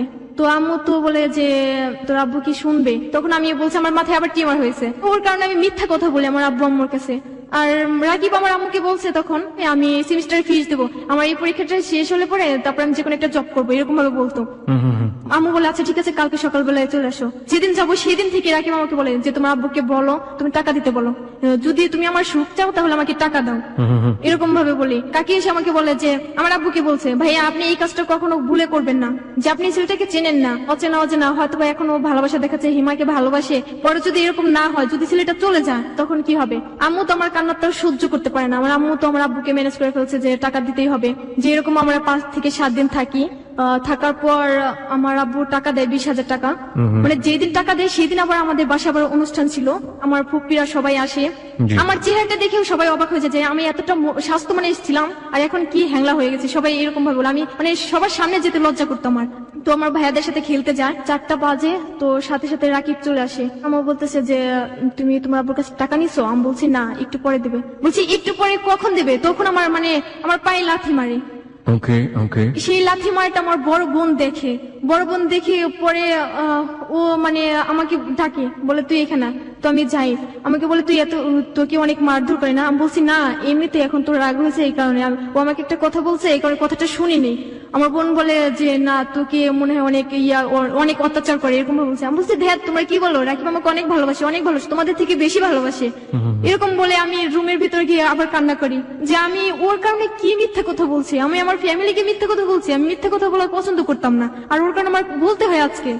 তো আব্বু টাকা দেয়, তো রাকিব আমাকে ওই 20,000 টাকার মধ্যে থেকে 1,000 টাকা আমাকে দিয়ে যায়। ও চলে যায় আমাকে রেখে, আমি ওর সাথে যাওয়ার জন্য করি যে আমি যাবো। আমি তো জানি যে ওর সেমিস্টারে ফিস দেবে না, আসলে ওর টাকাটা এভাবে নেয় যে ও জুয়া খেলে, যে জুয়া খেলার ওখানে ঋণ হয় 20,000 টাকা, সেই টাকা আমাদের বাসা থেকে নেয়, সেটা আমি জানি না, এই কারণে। আপনি জানলেন কবে? মানে জানি তার কিছুদিন পর ওর একটা ফ্রেন্ড আমাকে ফোন করে জানায়। ওর ফ্রেন্ড আপনার নাম্বার পেল কিভাবে? ওর ফ্রেন্ড রাজীব, ও তো নাম্বার জানে। তারপরের দিন থেকে আমি ফোন দিলে ফোন রিসিভ করে না, মানে এসএমএস করে এসএমএস এ রিপ্লাই করে না। আসলে তখন আমি প্রেগনেন্ট ছিলাম। কোথা থেকে কোথায় যাচ্ছেন? আসলে আমি বুঝতে পারতাম না যে আমি নিজেই প্রেগনেন্ট, মানে আস্তে আস্তে বুঝতে পারি। আলটিমেটলি খারাপ লাগার জায়গাটা থেকে আপনি পরবর্তীতে গিয়ে বুঝলেন যে আপনি আসলে প্রেগনেন্ট। কি হয়ে বুঝলেন? আমার বমি আসতো বা আমার কোনো কিছু, আমার গন্ধ এরকম ভাবে থাকতো। তো সেদিন আসার পর আমাকে বলে ঘুরতে যাবো। আমি বলছি এখন তো ঘুরতে যেতে পারবো না, এখন সন্ধ্যা লেগেছে, যদি কোনো কিছু হয়ে যায়। আচ্ছা ঠিক আছে যাবো না, একটু যাবো, খেজুর গাছের ওখানে আমাকে নিয়ে যাই। ওখানে নিয়ে আমার হাতটা ছেড়ে দিয়ে ফোন করে একটা মেয়ের কাছে, মানে রুবা নামের একটা মেয়ে। তো আমি বলছি তুমি কার সাথে কথা বলো? বলে তুমি তো নেই, এই কারণে টাইম পাস করার জন্য। আপনাদের বাড়িতে থেকেই ওই ধরনের আচরণ করছে? হ্যাঁ, যে ও আমার সাথে এরকম করছে আমি কাউকে বুঝতে দেই না আর কি। কি বলবো, ওর বুকের ভিতরে আমাকে জড়িয়ে ধরে রেখে অন্য মেয়ের সাথে কথা বলে। বলে যে কালকে দেখা হবে। মেয়েটা তো ফোন দিতেই আছে যে ওর সাথে দেখা করবে। তখন আমার হাতে লাঠি ছিল, ওই লাঠি দিয়ে আমি রাকিবের পা একটা আঘাত করি। এবং আপনার নিজেরও একটা মাথায় মারা উচিত। আমার শোনার পরে একদম ভেতরের ফিলিংস যেটা হচ্ছে, প্রথম কথা হচ্ছে একটা বাবা মা কতটা কাণ্ডজ্ঞান হতে পারে একটা ফ্যামিলির। একটা ছেলেকে বিয়ে করেছেন আপনি, তাকে তার বাড়িতে কে আছে কোথায় আছে সে ভুলিয়ে ভালিয়ে রাখছে, কোনো খোঁজ খবর নিচ্ছে না। বাবা মা এটা মেনে নিয়ে এরকম একটা ছেলেকে, যে যার সাথে আপনি হ্যাপি নেই, বাবা মা তো আপনার ফেস দেখেই বুঝতে পারবে যে আপনি হ্যাপি আছেন কি আছেন না। তারপর সে ছেলেটাকে লালন পালন করে যাচ্ছে, এবং সেই ছেলে আপনাদেরই বাড়ির মধ্যে বসে আরেকটা মেয়ের সাথে চুটিয়ে প্রেম করছে। আপনার বয়স আবার সেখানে ক্লাস 8-এ পড়া একটা নিয়ে আপনি, সে আপনার চেয়ে কয়েক বছরের বড়। ভুল তো আপনি একা করেন, ভুল করেছে একেবারে, যে একটা কথা আছে না যে 14 গোষ্ঠী মিলে, হ্যাঁ, মানে চারপাশের যা আছে সবকিছু মিলে ভুলটা হয়েছে। তারপর চলে যায় আর আমাকে ফোন করে না। ফেব্রুয়ারি মাসের 2 তারিখে ও আমাকে ফোন করে বলে আজকে আমি আসবো। রাকিব আসার কথা বলে আর আসে না। তো সেদিন সন্ধ্যা পর্যন্ত আমি ওর জন্য ওয়েট করি। আমার সাথে রিলেশন হবার আগে যে মেয়েটার সাথে রিলেশন ছিল সেই মেয়েটা শুনতে পায় যে আমার সাথে বিয়ে হয়ে গেছে। তো এই কারণে ও ঘুমের এবং ট্যাবলেট সেটার জন্য সেটা আপনাকে বলছে যে এই মেয়েটা হসপিটালে আছে, সুতরাং আমি আসতে পারবো না, হ্যাঁ। তার সেবা যত্ন করছি আমি ওখানে। হ্যাঁ এরকম বলছে যে তাকে আমি দেখতে যাব। আমি বলছি সামান্য ওই মেয়েটার সাথে রিলেশন ছিল এই কারণে ও দেখতে যাবে, তাহলে আমি অসুস্থ হলে অবশ্যই ও আমাকেও দেখতে আসবে। ব্লেড নিয়ে এসে ইচ্ছা মতো হাত কাটি। এবং এটার এই জন্যই করলেন যে আপনাকে যেন সে দেখতে আসে। হ্যাঁ এই কারণে আমি করি। ভেরি সিম্পল ইকুয়েশন, সহজ সরল মনে যা ঘটে যায় একের পর এক, এবং পাগলামোর যে চূড়ান্ত সেটার একটা বেস্ট এক্সাম্পল হচ্ছে আজকের এই হ্যালো উইথ 920। আপনার হাতের একটা ছবি আমরা হ্যালো উইথ 920 দিয়ে দিচ্ছি। প্রিয় শ্রোতা, ইমোশনাল একটা মানুষকে কতটা বিবেকহীন করে ফেলতে পারে এবং কিশোর বয়সে এটার রেঞ্জটা কতটুকু আপনারা একটু দেখুন ফেসবুকে এসে, যে হাতটাকে সে কিভাবে ক্ষতবিক্ষত করেছিল। ও মাই গড। ফেসবুকের ঠিকানা হচ্ছে www.facebook.com/hello8920। আরো একবার বলছি, facebook.com/HELLO8920। ওখানে গেলে দেখতে পাবেন, যারা ইতিমধ্যে আছেন তারা তো দেখতেই পাচ্ছেন। পেজটিতে লাইক দিয়ে দিলে আপনি পার্মানেন্টলি মেম্বার হয়ে যাবেন, তখন হ্যালো 8920 যাবতীয় অ্যাক্টিভিটিস আপনি অবগত থাকবেন। তারপর বলুন। আমি হাত কাটার পর আমার জ্ঞান ছিল না। আমার বোন আমাকে অনেক খোঁজাখুঁজি করে, যে বাগানে গিয়ে দেখে যে আমি বাগানে পড়ে আছি। জ্ঞান ফিরার পর আমার বোন আমাকে মুখে একটা থাপ্পড় মারে যে তুই কি পাগলামি করিস। তো ফোন করে দেখে ফোনটা অফ করে রাখে। আমি বলছি আমার সাথে ওর সাথে ঝগড়া হয়েছে এই কারণে যে ও ফোনটা অফ করে রাখে। রাত 10টা বাজে ওর একটা ফ্রেন্ড রাজীব, তার নাম্বারটা আমি আমার চাচাতো বোনের কাছে দিই। তো আমার চাচাতো বোন ফোন করে বলে যে হিমাজি এরকম কাজ করছে, আপনি ওকে একটু বলেন যে ও যেন তাড়াতাড়ি ওকে দেখতে আসে। তো 10টার পরে রাকিব ফোনটা ওপেন করে, সাথে সাথে রাজীব ওকে ফোন করে জানায় যে এরকম আমার অবস্থা। তো রাকিব আমার বোনকে ফোন করে বলে যে আমি যা শুনছি সেটা কি সত্য? বলে হ্যাঁ সত্য। তখন আমার সাথে কথা বলার জন্য ফোনটা করে। তো আমি ফোনটা নেই। নেওয়ার পরে আমাকে বলছে কি রে তুই কি সত্যি হাত কাটছিস? আমি বলছি কেন কাটবো, কান্না করি আর এই কথা বলি। এরকম ছিলাম, আমি ডাক্তারের কাছে যাই না যে আমি ওষুধ খাবো বা ব্যান্ডেজ করবো বা সেলাই করবো, কোনো কিছুই না। বলছি যে পর্যন্ত রাকিব না আসবে সে পর্যন্ত আমি কোনো কিছু করবো না। সকালবেলা 10টার সময় ফোন করি, বলে যে আমি এখন আসতে পারবো না, আমি একটু বিজি আছি, এরকম ভাবে বলে। আমার নানু বাসা থেকে আমার আম্মু টাকা পায়, 3 লাখ টাকা পায়, সেখান থেকে আমি 1.5 লাখ টাকা নিয়ে আসার জন্য করি। যে আমি ব্যাগে যে টাকা রাখি সেই টাকাগুলো আমার বড় বোন দেখে। আপনি টাকা চুরি করে বাড়ি থেকে পালাবেন? হ্যাঁ। এটা কি রাকিব আপনাকে বলেছিল? রাকিব এরকম ভাবে বলছে যে আমি তোমাকে এনে খাওয়াবে কি রাখবো কোথায়? আমি বলছি এই কথা তুমি আমাকে আগে বলোনি, যে এটা তো বিয়ের আগে করার কথা ছিল। তখন আমি ভাবছি আমি যদি টাকা নিয়ে আসি তুমি আমাকে নিবে না। বলে যদি টাকা নিয়ে আসতে পারে তাহলে আসবে। আমার বোন এদিক দিয়ে আমার ব্যাগ থেকে টাকাগুলো সরিয়ে ফেলে। আমি আর দেখি না যে ব্যাগে টাকা আছে কিনা। আমি যে টাকা নিয়ে যাবো সে টাকা দিয়ে ও অ্যাডভান্সটা দেবে, এরকম ছিল। তো আমি যাওয়ার পর এখন বাড়িওয়ালা তো টাকা নেওয়ার জন্য আসছে, যে আপনি আসছেন তো টাকাগুলো আগে দেন। যে ব্যাগে যখন আমি হাত দিই টাকাগুলো না দেখি তখন আমার তো অন্যরকম, যে এখন আমি টাকা পাবো কোথায়। তো আমি রাকিবকে বলি, রাকিব বলে যে এটা তোদের প্ল্যান। কি বলবো, ও আমার সাথে অনেক খারাপ ব্যবহার করে। তখন 5টার সময় বের হয়, সন্ধ্যা লেগে যায়, তো আসেই না। তারপর থেকে ফোনটা অফ। আমি তখন টেনশন পড়েছি, আমি তো এখানকার কিছুই চিনি না, আমি কোথায় যাবো কি করবো। আমি বাড়িওয়ালাকে সবকিছু বলি। বাড়িওয়ালারা তখন আমার শাশুড়িকে ফোন করে, আমার শাশুড়ি বলে যেভাবে তুই আমার ছেলেকে ঘর থেকে বের করে নিয়েছিস সেভাবে আমার ছেলেকে আমার কাছে ফিরিয়ে দিয়ে যাবি। আর এরকম ভাবে সারা রাত কেটে যায়। পরের দিন 12টার সময় রাকিব আমাকে ফোন করে বলে তুই বাসা থেকে বের হয়ে আয়, আমি তোকে নিয়ে আসবো আমাদের বাসায়। আমি বাড়িওয়ালাকে বলছি আঙ্কেল আপনি তো আমার ফোনটা রাখি, আমাকে কিছু টাকা দেন। তো তারা আমাকে 200 টাকা দিয়ে আমার ফোনটা নেয় না। রিক্সা ওঠার পরে ওর ফোনটা আবার অফ। তখন আমি কোথায় যাবো আমি নিজেও জানি না, তখন আমি রাস্তায় পড়ে যাই। 12টা থেকে 5টা পর্যন্ত ওকে আমি অনেক খোঁজাখুঁজি করি কিন্তু পাই না। লাস্ট ওর আব্বুকে আমি ফোন করি। ফোন করার পর বলছি আপনি ছেলে আমাকে এরকম ভাবে রেখে দিয়েছে, আপনি আমার নিয়ে যান। আমাদের উকিল হয় আর কি, বিয়ের যে ছিল সাথে, তো সে আমাকে নিয়ে যান। তার ভাইয়ের কাছে নিয়ে যায়, নিয়ে গিয়ে বলে যে আমি রাত 10টার পরে আমি নিয়ে যাবো। তখন আমার ভিতর অন্যরকম একটা আসে যে রাত 10টার পর আমার কোথায় নিতে পারে, এখান থেকে যেভাবে হোক আমার পালাতে হবে। তো আমার শাশুড়িকে আমি ফোন করে বলছি আপনি কি আমাকে নেবেন, আর যদি আমাকে না নিয়ে যান আমি নিজে এখানে আত্মহত্যা করে আপনাদের দায়ী করে যাব। তো আমার শাশুড়ি আর শ্বশুর এসে আমাকে রাত 10টার সময় নিয়ে যায়। এই প্রথম আপনি গেলেন আপনার শ্বশুর বাড়ি? হ্যাঁ। কোথায় ছিল শ্বশুর বাড়ি? নারায়ণগঞ্জ জারপুর উত্তরপাড়া খোলা মার্কেট। গিয়ে কি দেখলেন? ছোট একটা বিল্ডিং এর মতো আর কি তোলা, যে টিন সিট করলে আসলে করতে পারে। কয়জন ফ্যামিলি মেম্বার ছিল ওখানে? ওরা 4 ভাই বোন, ওরা আব্বু আমরা। পরে রাকিব শুনে যে আমি ওদের বাসায় আসবো, বলে তুই আমার আম্মুকে নিয়ে থাক। আমি আমার মতো চলে গেলাম, আমি ওদের বাসায় যাই। না আপনি বাসায় গেছেন? ওর আম্মু তো আমাকে অনেক কথা আমাকে বলে, কি বিয়ে করার বয়স হয়েছে, তুই আমার ছেলেকে বিয়ে করছিস, আমার ফুলের মতো ছেলে ছিল। সব মায়ের কাছে তার ছেলে ফুলের মতোই থাকে। This is the story, we know that. তখন আমি একটা কথা বলছি আমার শাশুড়িকে, আপনার ছেলেকে যেরকম আদর করে বড় করছেন আমার আম্মু আব্বু আমাকেও তেমন আদর করে বড় করছে। প্রথম দিনই ঝগড়া শুরু করলেন? এই কথাটা আমি কংগ্রাচুলেশন। ওকে। আমি তো 2 দিনের মধ্যে খাই না, পানিও খাই না, রাতটা কাটে কোনো মতে। ফজরের আজানের সময় আমার শাশুড়ি আমাকে ঘুম থেকে ওঠা, বলে বরকা পর তোকে তোর বাসায় দিয়ে আসবো। আমি বলছি আমি আমার বাসায় যাবো না, অনেক কান্নাকাটি করি, আমার মানে শাশুড়ি পা ধরে কিভাবে কোথায় কিভাবে আমাকে নিয়ে আসে আমি নিজেও জানি না, গাড়িতে করে। তো আমাকে শুধু হেমাদপুরের মানে টিকিট কেটে দেয়, তো আমি গাড়িতে উঠি, তখন বলে বাই আর কখনো দেখা হবে না, যে আমি এরকম প্রেগনেন্ট, আমি কাউকে মানে বলতে পারছি না, মাস চলে যাচ্ছে, আমার অবস্থাটা অনেক খারাপ হয়ে যায়।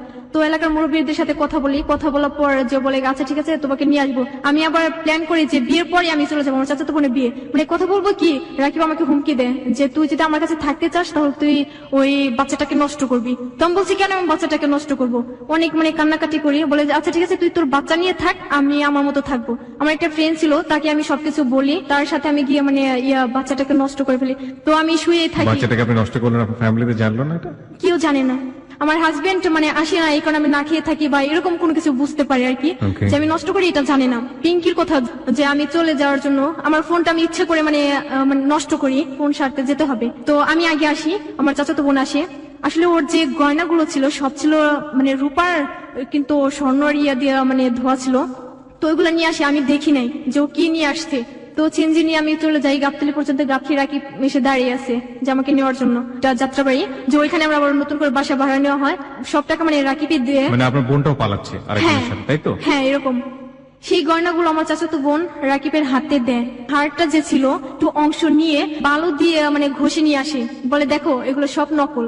মানে যাওয়ার সময় বলে যে আমি তাড়াতাড়ি আসবো, 10টার আগে আসবো।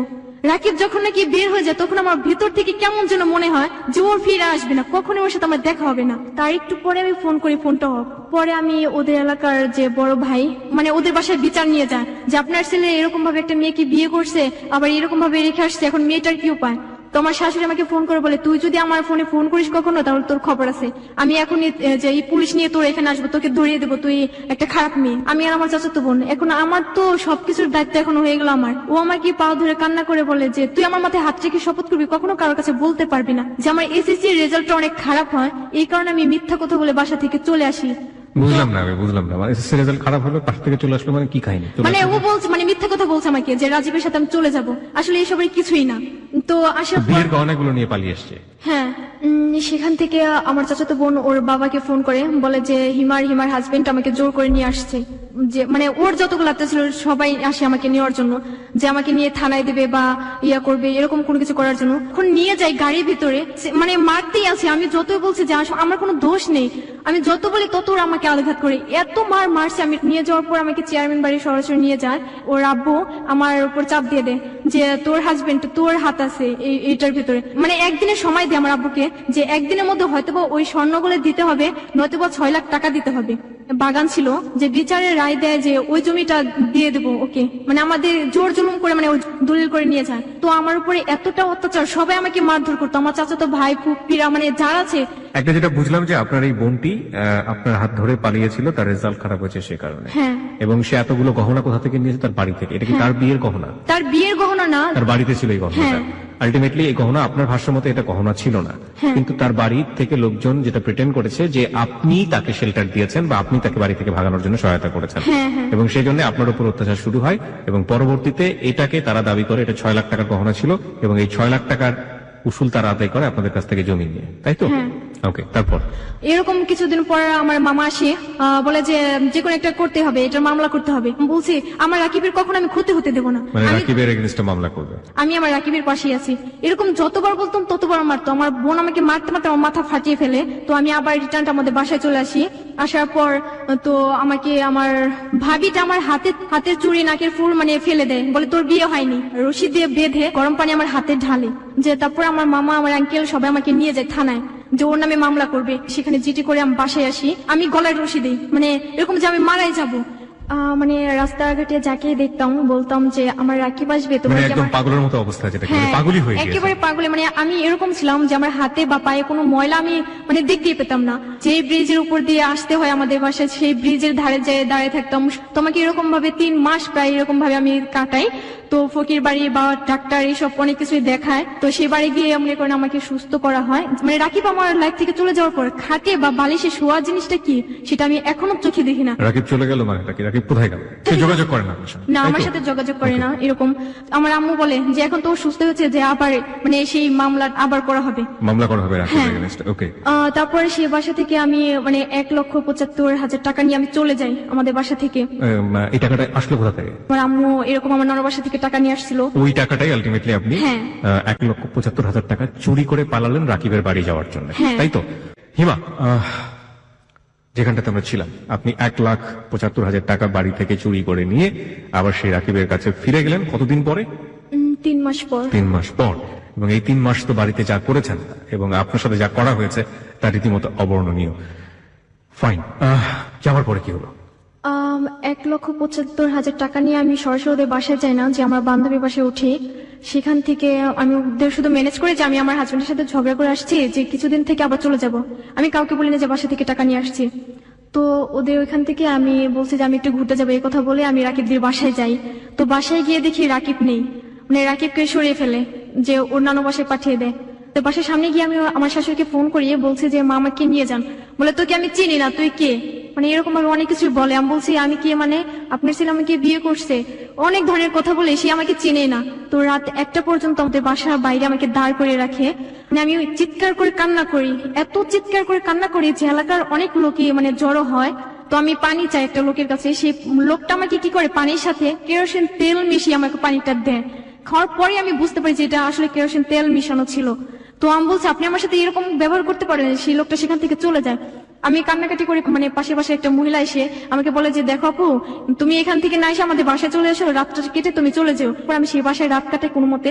তখন আমি সেখান থেকে চলে আসি। পর আমি সেই আমার বান্ধবীদের বাসায় যাই। বান্ধবীর বাসা থেকে আমি ওই আন্টির সাথে যোগাযোগ করি, যে আমার আন্টির যে দেবর হয়। আমি আপনাকে কিছু কোশ্চেন করি, ছোট ছোট, আপনি একটু মনোযোগ দিয়ে উত্তর দেওয়ার চেষ্টা করবেন। নাম্বার 1, যে টাকাটা আপনি বাড়ি থেকে নিয়ে আসলেন, এটা তো খোঁজ খবর পেয়ে গেছে আপনার আব্বু।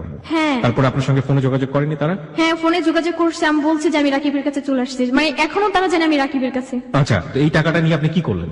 তো 20,000 টাকার মতো আমি নষ্ট করে নিজেই, কি মানে করেন? কিভাবে যে আমি প্রত্যেকটা দিন চাষার আসি, মানে এরকম ভাবে নষ্ট করে আর কি। চাষারাতে কি হতো? চাষারাতে কে ছিল? মানে চাষারাই বেশি থাকে, এই তো কারণে আপনি এসে কখনো খুঁজতেন ওকে? হ্যাঁ, Okay. 3 মাস এরকম ভাবে আমার চলে যায়। চলে যাবার পর এই সময়টা আপনি কোথায় ছিলেন এই 3 মাস? আমি মিরপুর ছিলাম। মিরপুর কার বাসায় ছিলেন? ছিলাম আমার বান্ধবীর বাসায়, যে আমি ওর মাকে ম্যানেজ করছি। বলছে যে আন্টি আপনি শুধু আমাকে একটা বাসা ভাড়া করে দেবেন, যা করে আমি করবো। যে বাসা ভাড়া করে সেখানে আমি আবার 10,000 টাকা দিয়ে পার্লারের কাজ শিখি, তার মাঝে মাঝে আমি চাষারও চলে আসি। ওকে, মানে দুটোটাই কাজ চালিয়ে যাই। Okay. এর মাঝে আবার আমি আমার ওই আঙ্কেলের সাথে যোগাযোগ করি, যে আমার বাহিরের ব্যাপারে।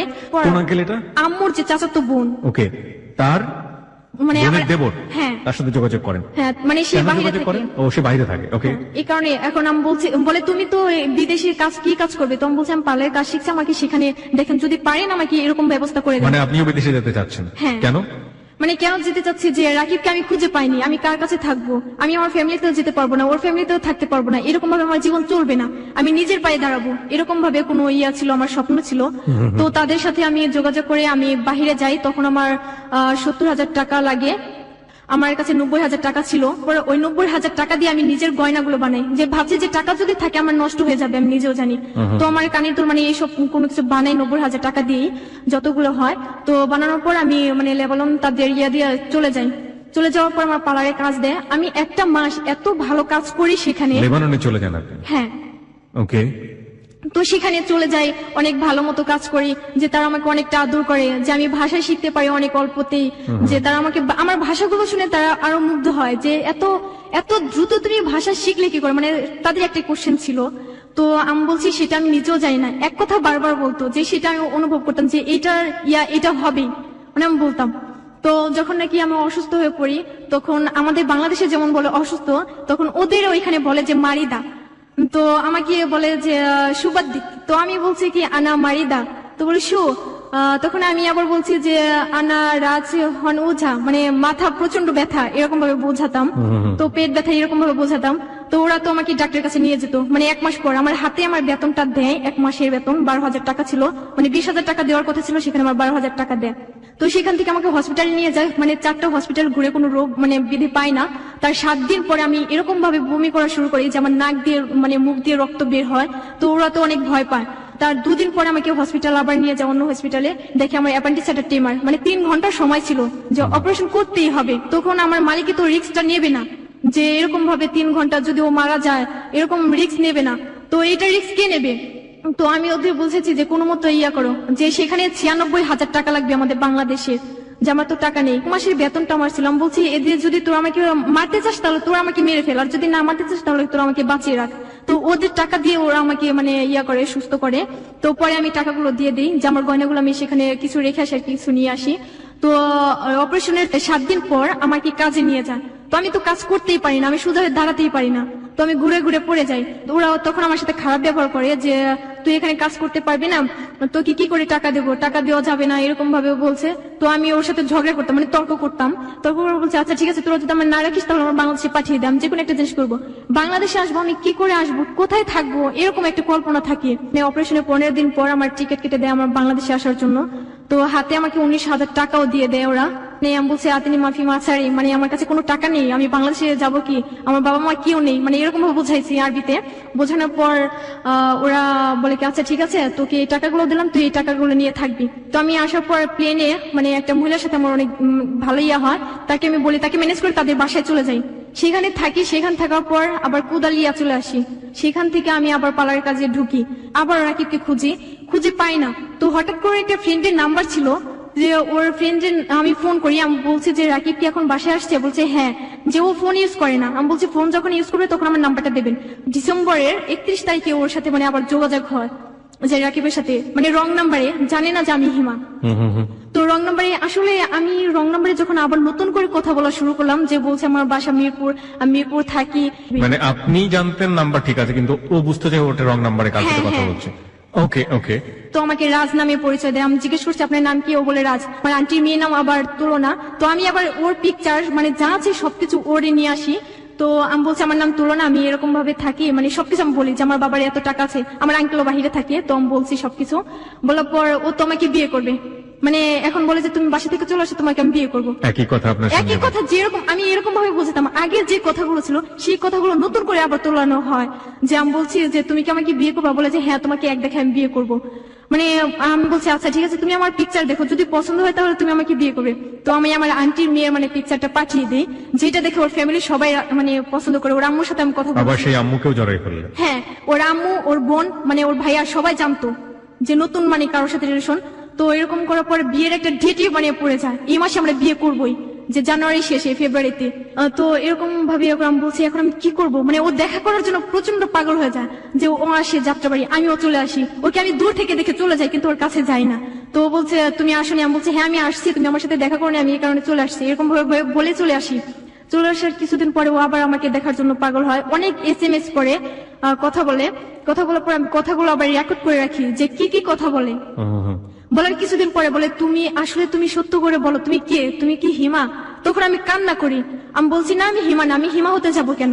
তো আমি বলছি আচ্ছা হিমাটা কে, যে মেয়েটার কারণে তুমি আমাকে এত কিছু বলো, সেই মেয়েটা কে? মানে আমি নিজেকে মানে ওর কথা বের করার জন্য করে বলে হিমা নামের মেয়ে ছিল 3 বছর আগে, যে এটা আমার শত্রু ছিল।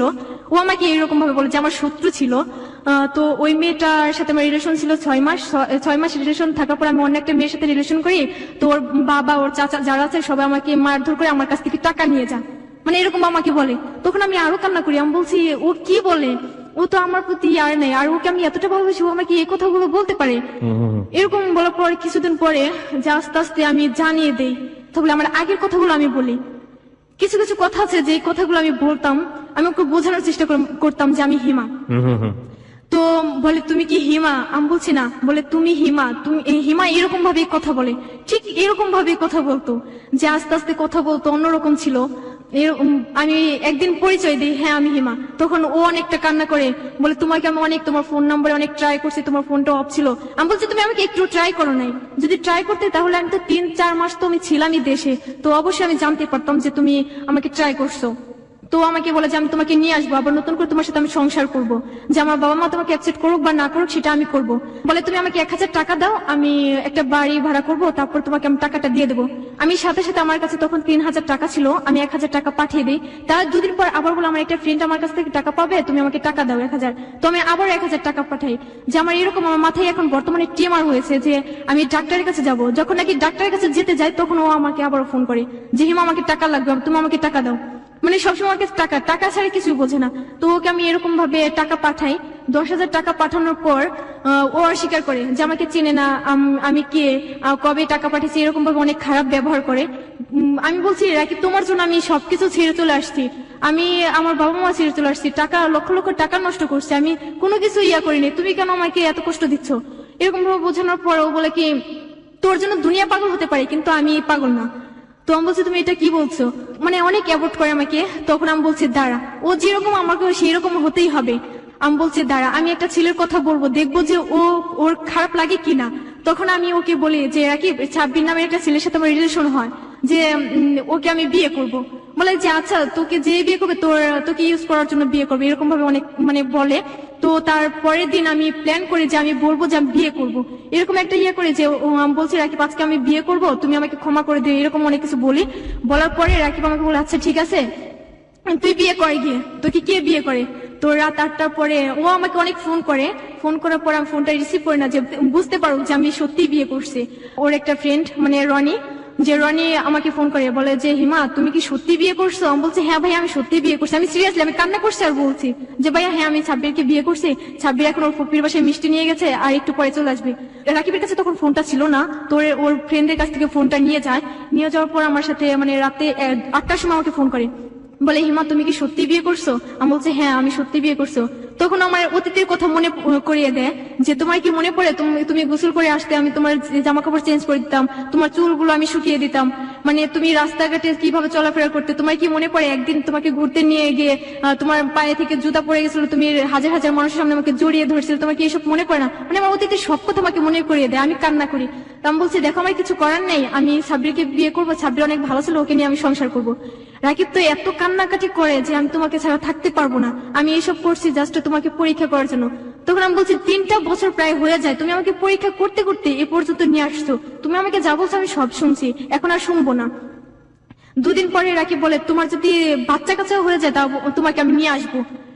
এরকম বলার পর আমি বলছি আচ্ছা ঠিক আছে আমি তোমার সাথে চলে আসবো, সাব্বির আমার সাথে অনেক খারাপ ব্যবহার করে, এরকম বলার পর রাকিব বলছে আচ্ছা ঠিক আছে নিয়েই আসবো। তো 2 দিন পরে আমার কাছে টাকা চায়, আমি আবারও টাকা পাঠাই, যে 200, 100, 500 টাকা যেরকম ভাবে টাকা চায় আমি সবসময় টাকা পাঠাই।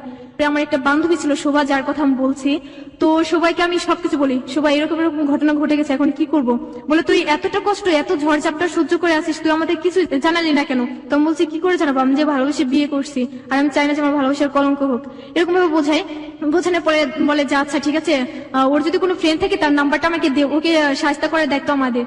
তো আমি বলছি কি করবি? বলে কি তুই কয়েকটা দিন ওর সাথে শুধু কথা বলবি না। আমি বলছি আচ্ছা ঠিক আছে বলবো না। ওরা আমার বান্ধবী মানে ওর বন্ধু রনিকে বলে রনি ভাইয়া হিমা তো মারা গেছে। রাকিব কেয়ার করে না, কোনো কিছুই কেয়ার করে না যে আমি বেঁচে আছি না মরে গেছি, কোথায় আছি কি করছি, মানে কোনো কিছুই মানে মনে করে না। তো আমার বান্ধবী বলে কি এরকম ভাবে হবে না। আমি বলছি কখনো হবে না, 2 বছর আগে হয়নি, আমি ওর জন্য এত কিছু করছি তবুও হয়নি, আর এখন কি করে হবে? কিছুদিন আগে মানে রোজার মধ্যে তখন আমার টাইফয়েড জ্বর হয়, শাকিল ভাইয়া তখন আমাকে ফোন করার পর আমি শাকিল ভাইয়ের সাথে কথা বলি, আমি রাকিবকে জানাই।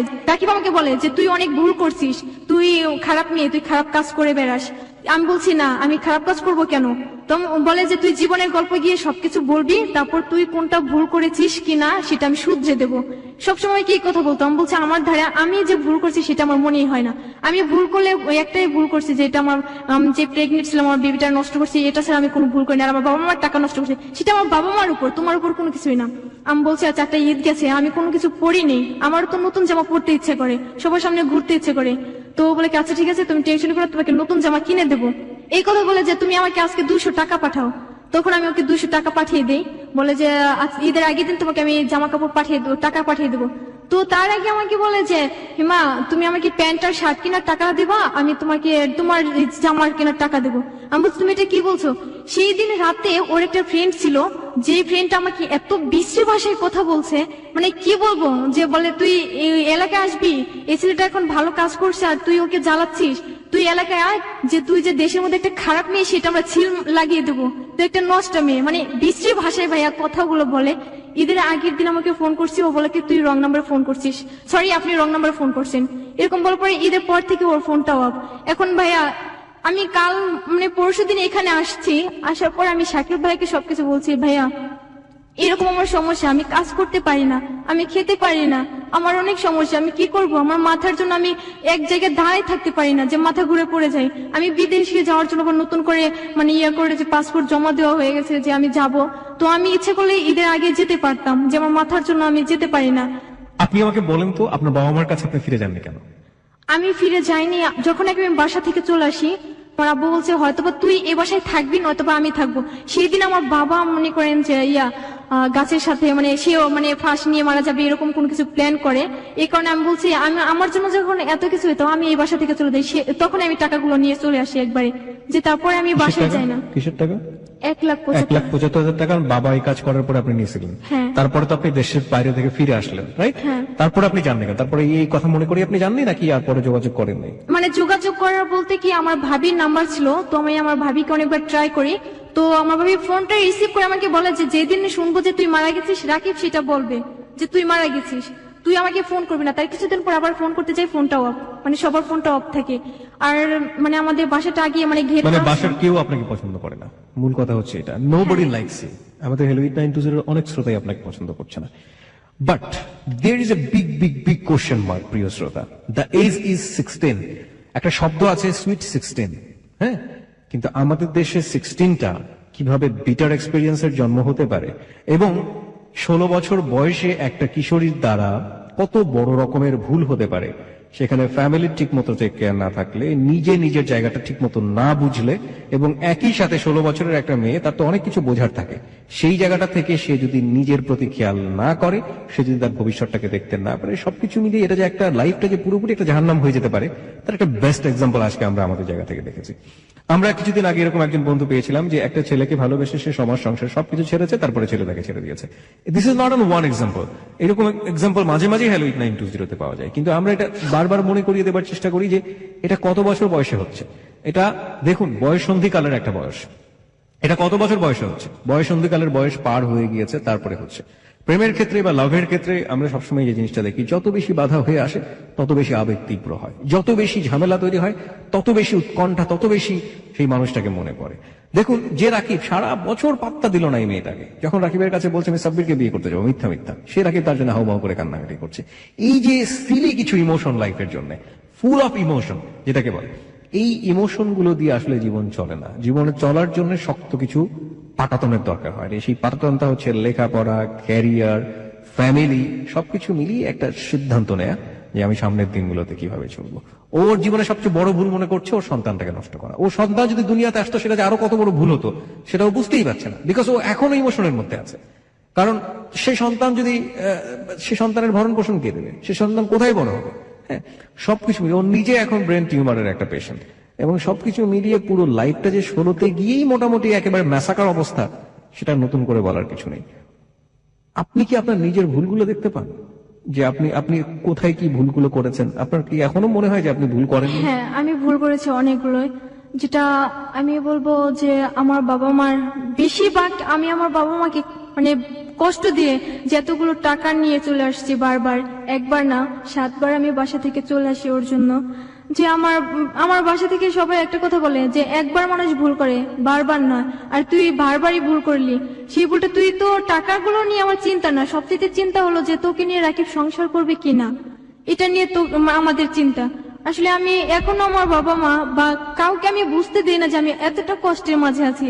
আমার অনেক খারাপ লাগে যে প্রতিটা রাত যে আমি আমার মাকে ছাড়া আমি কখনো ঘুমাতাম না, যে আমার প্রতিটা রাত যেত আমার মা আমার হাত বুলিয়ে দিত, এরকম করে কাটতো। আর এখন আমি কোথায় থাকি, কিভাবে থাকি, কেউ আমার খোঁজ খবর নেয় না।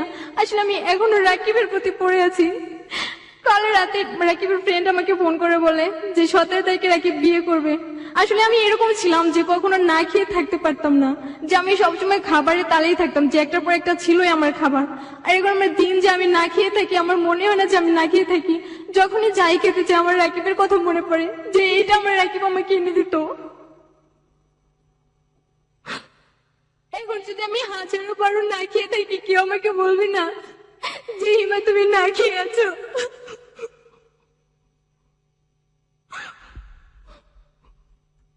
প্রায় 3টা বছর হয়ে যায় আমি খাটে ঘুমাতে পারি না, যে খাট ছিল আমি ঘুমাতে পারতাম না। আমি রাকিবকে সবকিছু বলি, যদি ভুল করে থাকে আমি তোমার আগে অ্যাকসেপ্ট করবো।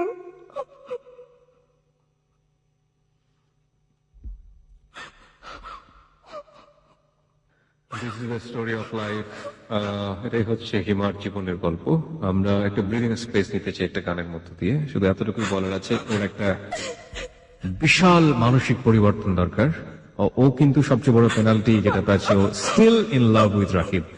16 বছর বয়স কিছুই না। আমি একটু সরাসরি আপনার সঙ্গে কথা বলতে চাই, একটু নিজেকে কন্ট্রোল করুন প্লিজ। আপনাকে শক্ত হতে হবে এবং আপনাকে ইমোশন দেখিয়ে আপনাকে ইমোশনের জায়গা থেকে বের করা যাবে না, বিকজ আপনি রং ইমোশনের মধ্যে রয়েছেন। হ্যাঁ, আপনি ভুল করছেন। আপনার প্রথম ভুল হচ্ছে, দ্বিতীয় ভুল এবং তৃতীয় ভুল, সব ভুলই হচ্ছে আপনার লাভ। পুরো লাভটাই আপনার ভুল। হ্যাঁ, এখানে আসলে ইমোশন দেখানোর কোনো জায়গা নেই।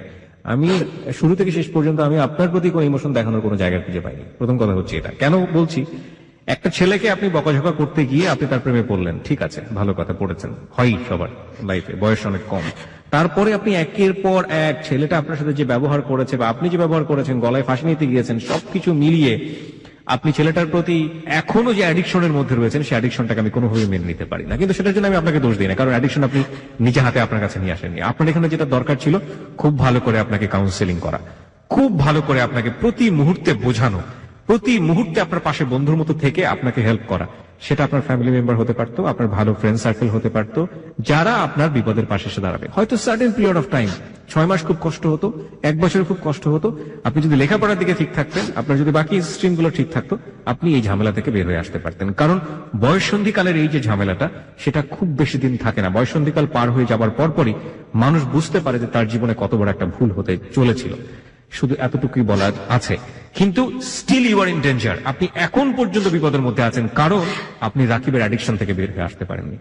দেখুন, এটা আপনি আপনার জায়গা থেকে বুঝবেন না, কিন্তু আমি, ওর যারা ফ্যামিলি মেম্বার আছে তারা হয়তো আজকে এখানে শুনছেন, বাবা মা যারা আছেন তারা হয়তো শুনছেন, তাদের সবার প্রতি একটা রিকোয়েস্ট রেখে একটা কথা বলতে চাই। শি ইজ ইউর বেবি, সে আপনার সন্তান, এবং ও যদি ভালো মন্দ কিছু করে সেটা আপনার ফ্যামিলির প্রেস্টিজের উপর গিয়ে পড়ে। এতদিন পড়েছে, ইনফ্যাক্ট ও খারাপ আছে, সে কারণে আপনারাও খারাপ আছেন। কিন্তু ওকে ভালো না করে, ওকে ফেলে দিয়ে, ওকে মাইনাস করে দিয়ে কোনোভাবেই সামনের দিকে এগোনো কোনোভাবে সম্ভব না। সুতরাং ভালো হোক মন্দ হোক, ও কিন্তু আপনাদেরই সন্তান। ওকে নিজের কাছে নিয়ে প্রতি মুহূর্তে বোঝাতে হবে এবং প্রতি মুহূর্তে জীবনের শেষ দিন পর্যন্ত ট্রাই করে যান। এটা একজন বাবার, সৎ বাবার দায়িত্ব, এটা একজন সৎ মার দায়িত্ব। সুতরাং সেই জায়গাটা থেকে আপনাদের প্রতি আমাদের লাখো শ্রোতাদের পক্ষ থেকে রিকোয়েস্ট, আমরা কিছুই করতে পারবো না, আমরা হয়তো কিছু টাকা দিয়ে হেল্প করতে পারি বা কিছুদিন হয়তো একটা সান্ত্বনা দিতে পারি। এই একটা এপিসোডের যে জীবনের গল্প, সেটা আরেকটা এপিসোডের জীবনের গল্পের কাছে হারিয়ে যাবে। মানুষের ইমোশন খুব বেশি দিন থাকবে না। আজকে রাতে শোনার পরে সকাল পর্যন্ত হয়তো ঘুমোতে পারবে না, তারপরে ভুলে যাবে। হ্যাঁ, তো আমাদের কাছে আসলে খুব বেশি কিছু করার নেই। আমরা শুধু এতটুকু মেসেজ দিতে পারি, আপনারা সতর্ক হন সে কারণে। কিন্তু ওকে ভালো থাকতে হলে ওর ফ্যামিলির কাছে ফিরে যেতে হবে। সেই ফ্যামিলির কাছে আমরা করজোরে রিকোয়েস্ট করছি, প্লিজ টেক হার ব্যাক, ফিরিয়ে নিয়ে যান। আপনারা ওকে আপনাদের জায়গাটা থেকে বোঝান এবং কোনোভাবে অত্যাচার করে না, প্রতি মুহূর্তে ভালো ভালো আচরণ দিয়ে। ও ধরে নেন ও একজন মানসিক পেশেন্ট হয়ে গেছে, ওকে বোঝান, প্রতি মুহূর্তে কাউন্সিলিং করেন, একজন সাইকিয়াট্রিক ডাক্তারের কাছে নিয়ে যান, একজন মনোরোগ বিশেষজ্ঞের কাছে নিয়ে যান। ওকে বোঝালে ওকে এখনো ফিরিয়ে নিয়ে আসা সম্ভব। মাত্র 16 বছর বয়স, এই 16 বছর বয়সে একটা মানুষের জীবন শেষ হয়ে যায় না। শি হ্যাজ গোল্ডেন টাইম, পুরো জীবনটাই সম্ভাবনাময়। হ্যাঁ, সামনের দিনগুলোতে যে ও খুব ভালো কিন্তু ডাক্তার হতে পারবে না, সামনের দিনগুলোতে যে ও খুব ভালো কিছু করতে পারবে না, একটা কথা একবার নিশ্চিন্ত করে বলা যায় না। সুতরাং সেই জায়গাটা থেকে ফ্যামিলির প্রতি আমাদের এই রিকোয়েস্টটা থাকবে। হিমা, লিসনারদেরকে আপনার কি বলার আছে? লাখ লাখ শ্রোতা এই মুহূর্তে আপনাকে শুনছে। Please be control. আপনি কিছু বলুন আমাদের, আপনার জীবনের অভিজ্ঞতা থেকে লিসনারদেরকে বলুন। আমি শুধু একটা কথা বলবো, আমি পৃথিবীতে বড় একা হয়ে গেলাম। এতদিন আমার সব ছিল, আমি সবসময় ভাবতাম যে আমার রাকিব আমার কাছে ফিরে আসবে। কারণ পর থেকে আমি ভাবতে পারি না আমার রাকিব আমার কাছে ফিরে আসবে। এত অত্যাচার, এত কিছু সহ্য করেছে, ভেবেছিলাম রাকিব আমার কাছে আসবে, ও আমাকে খুঁজবে। আসলে ও আমাকে কখনো খোঁজেনি, আমাকে কখনো বোঝার চেষ্টা করেনি।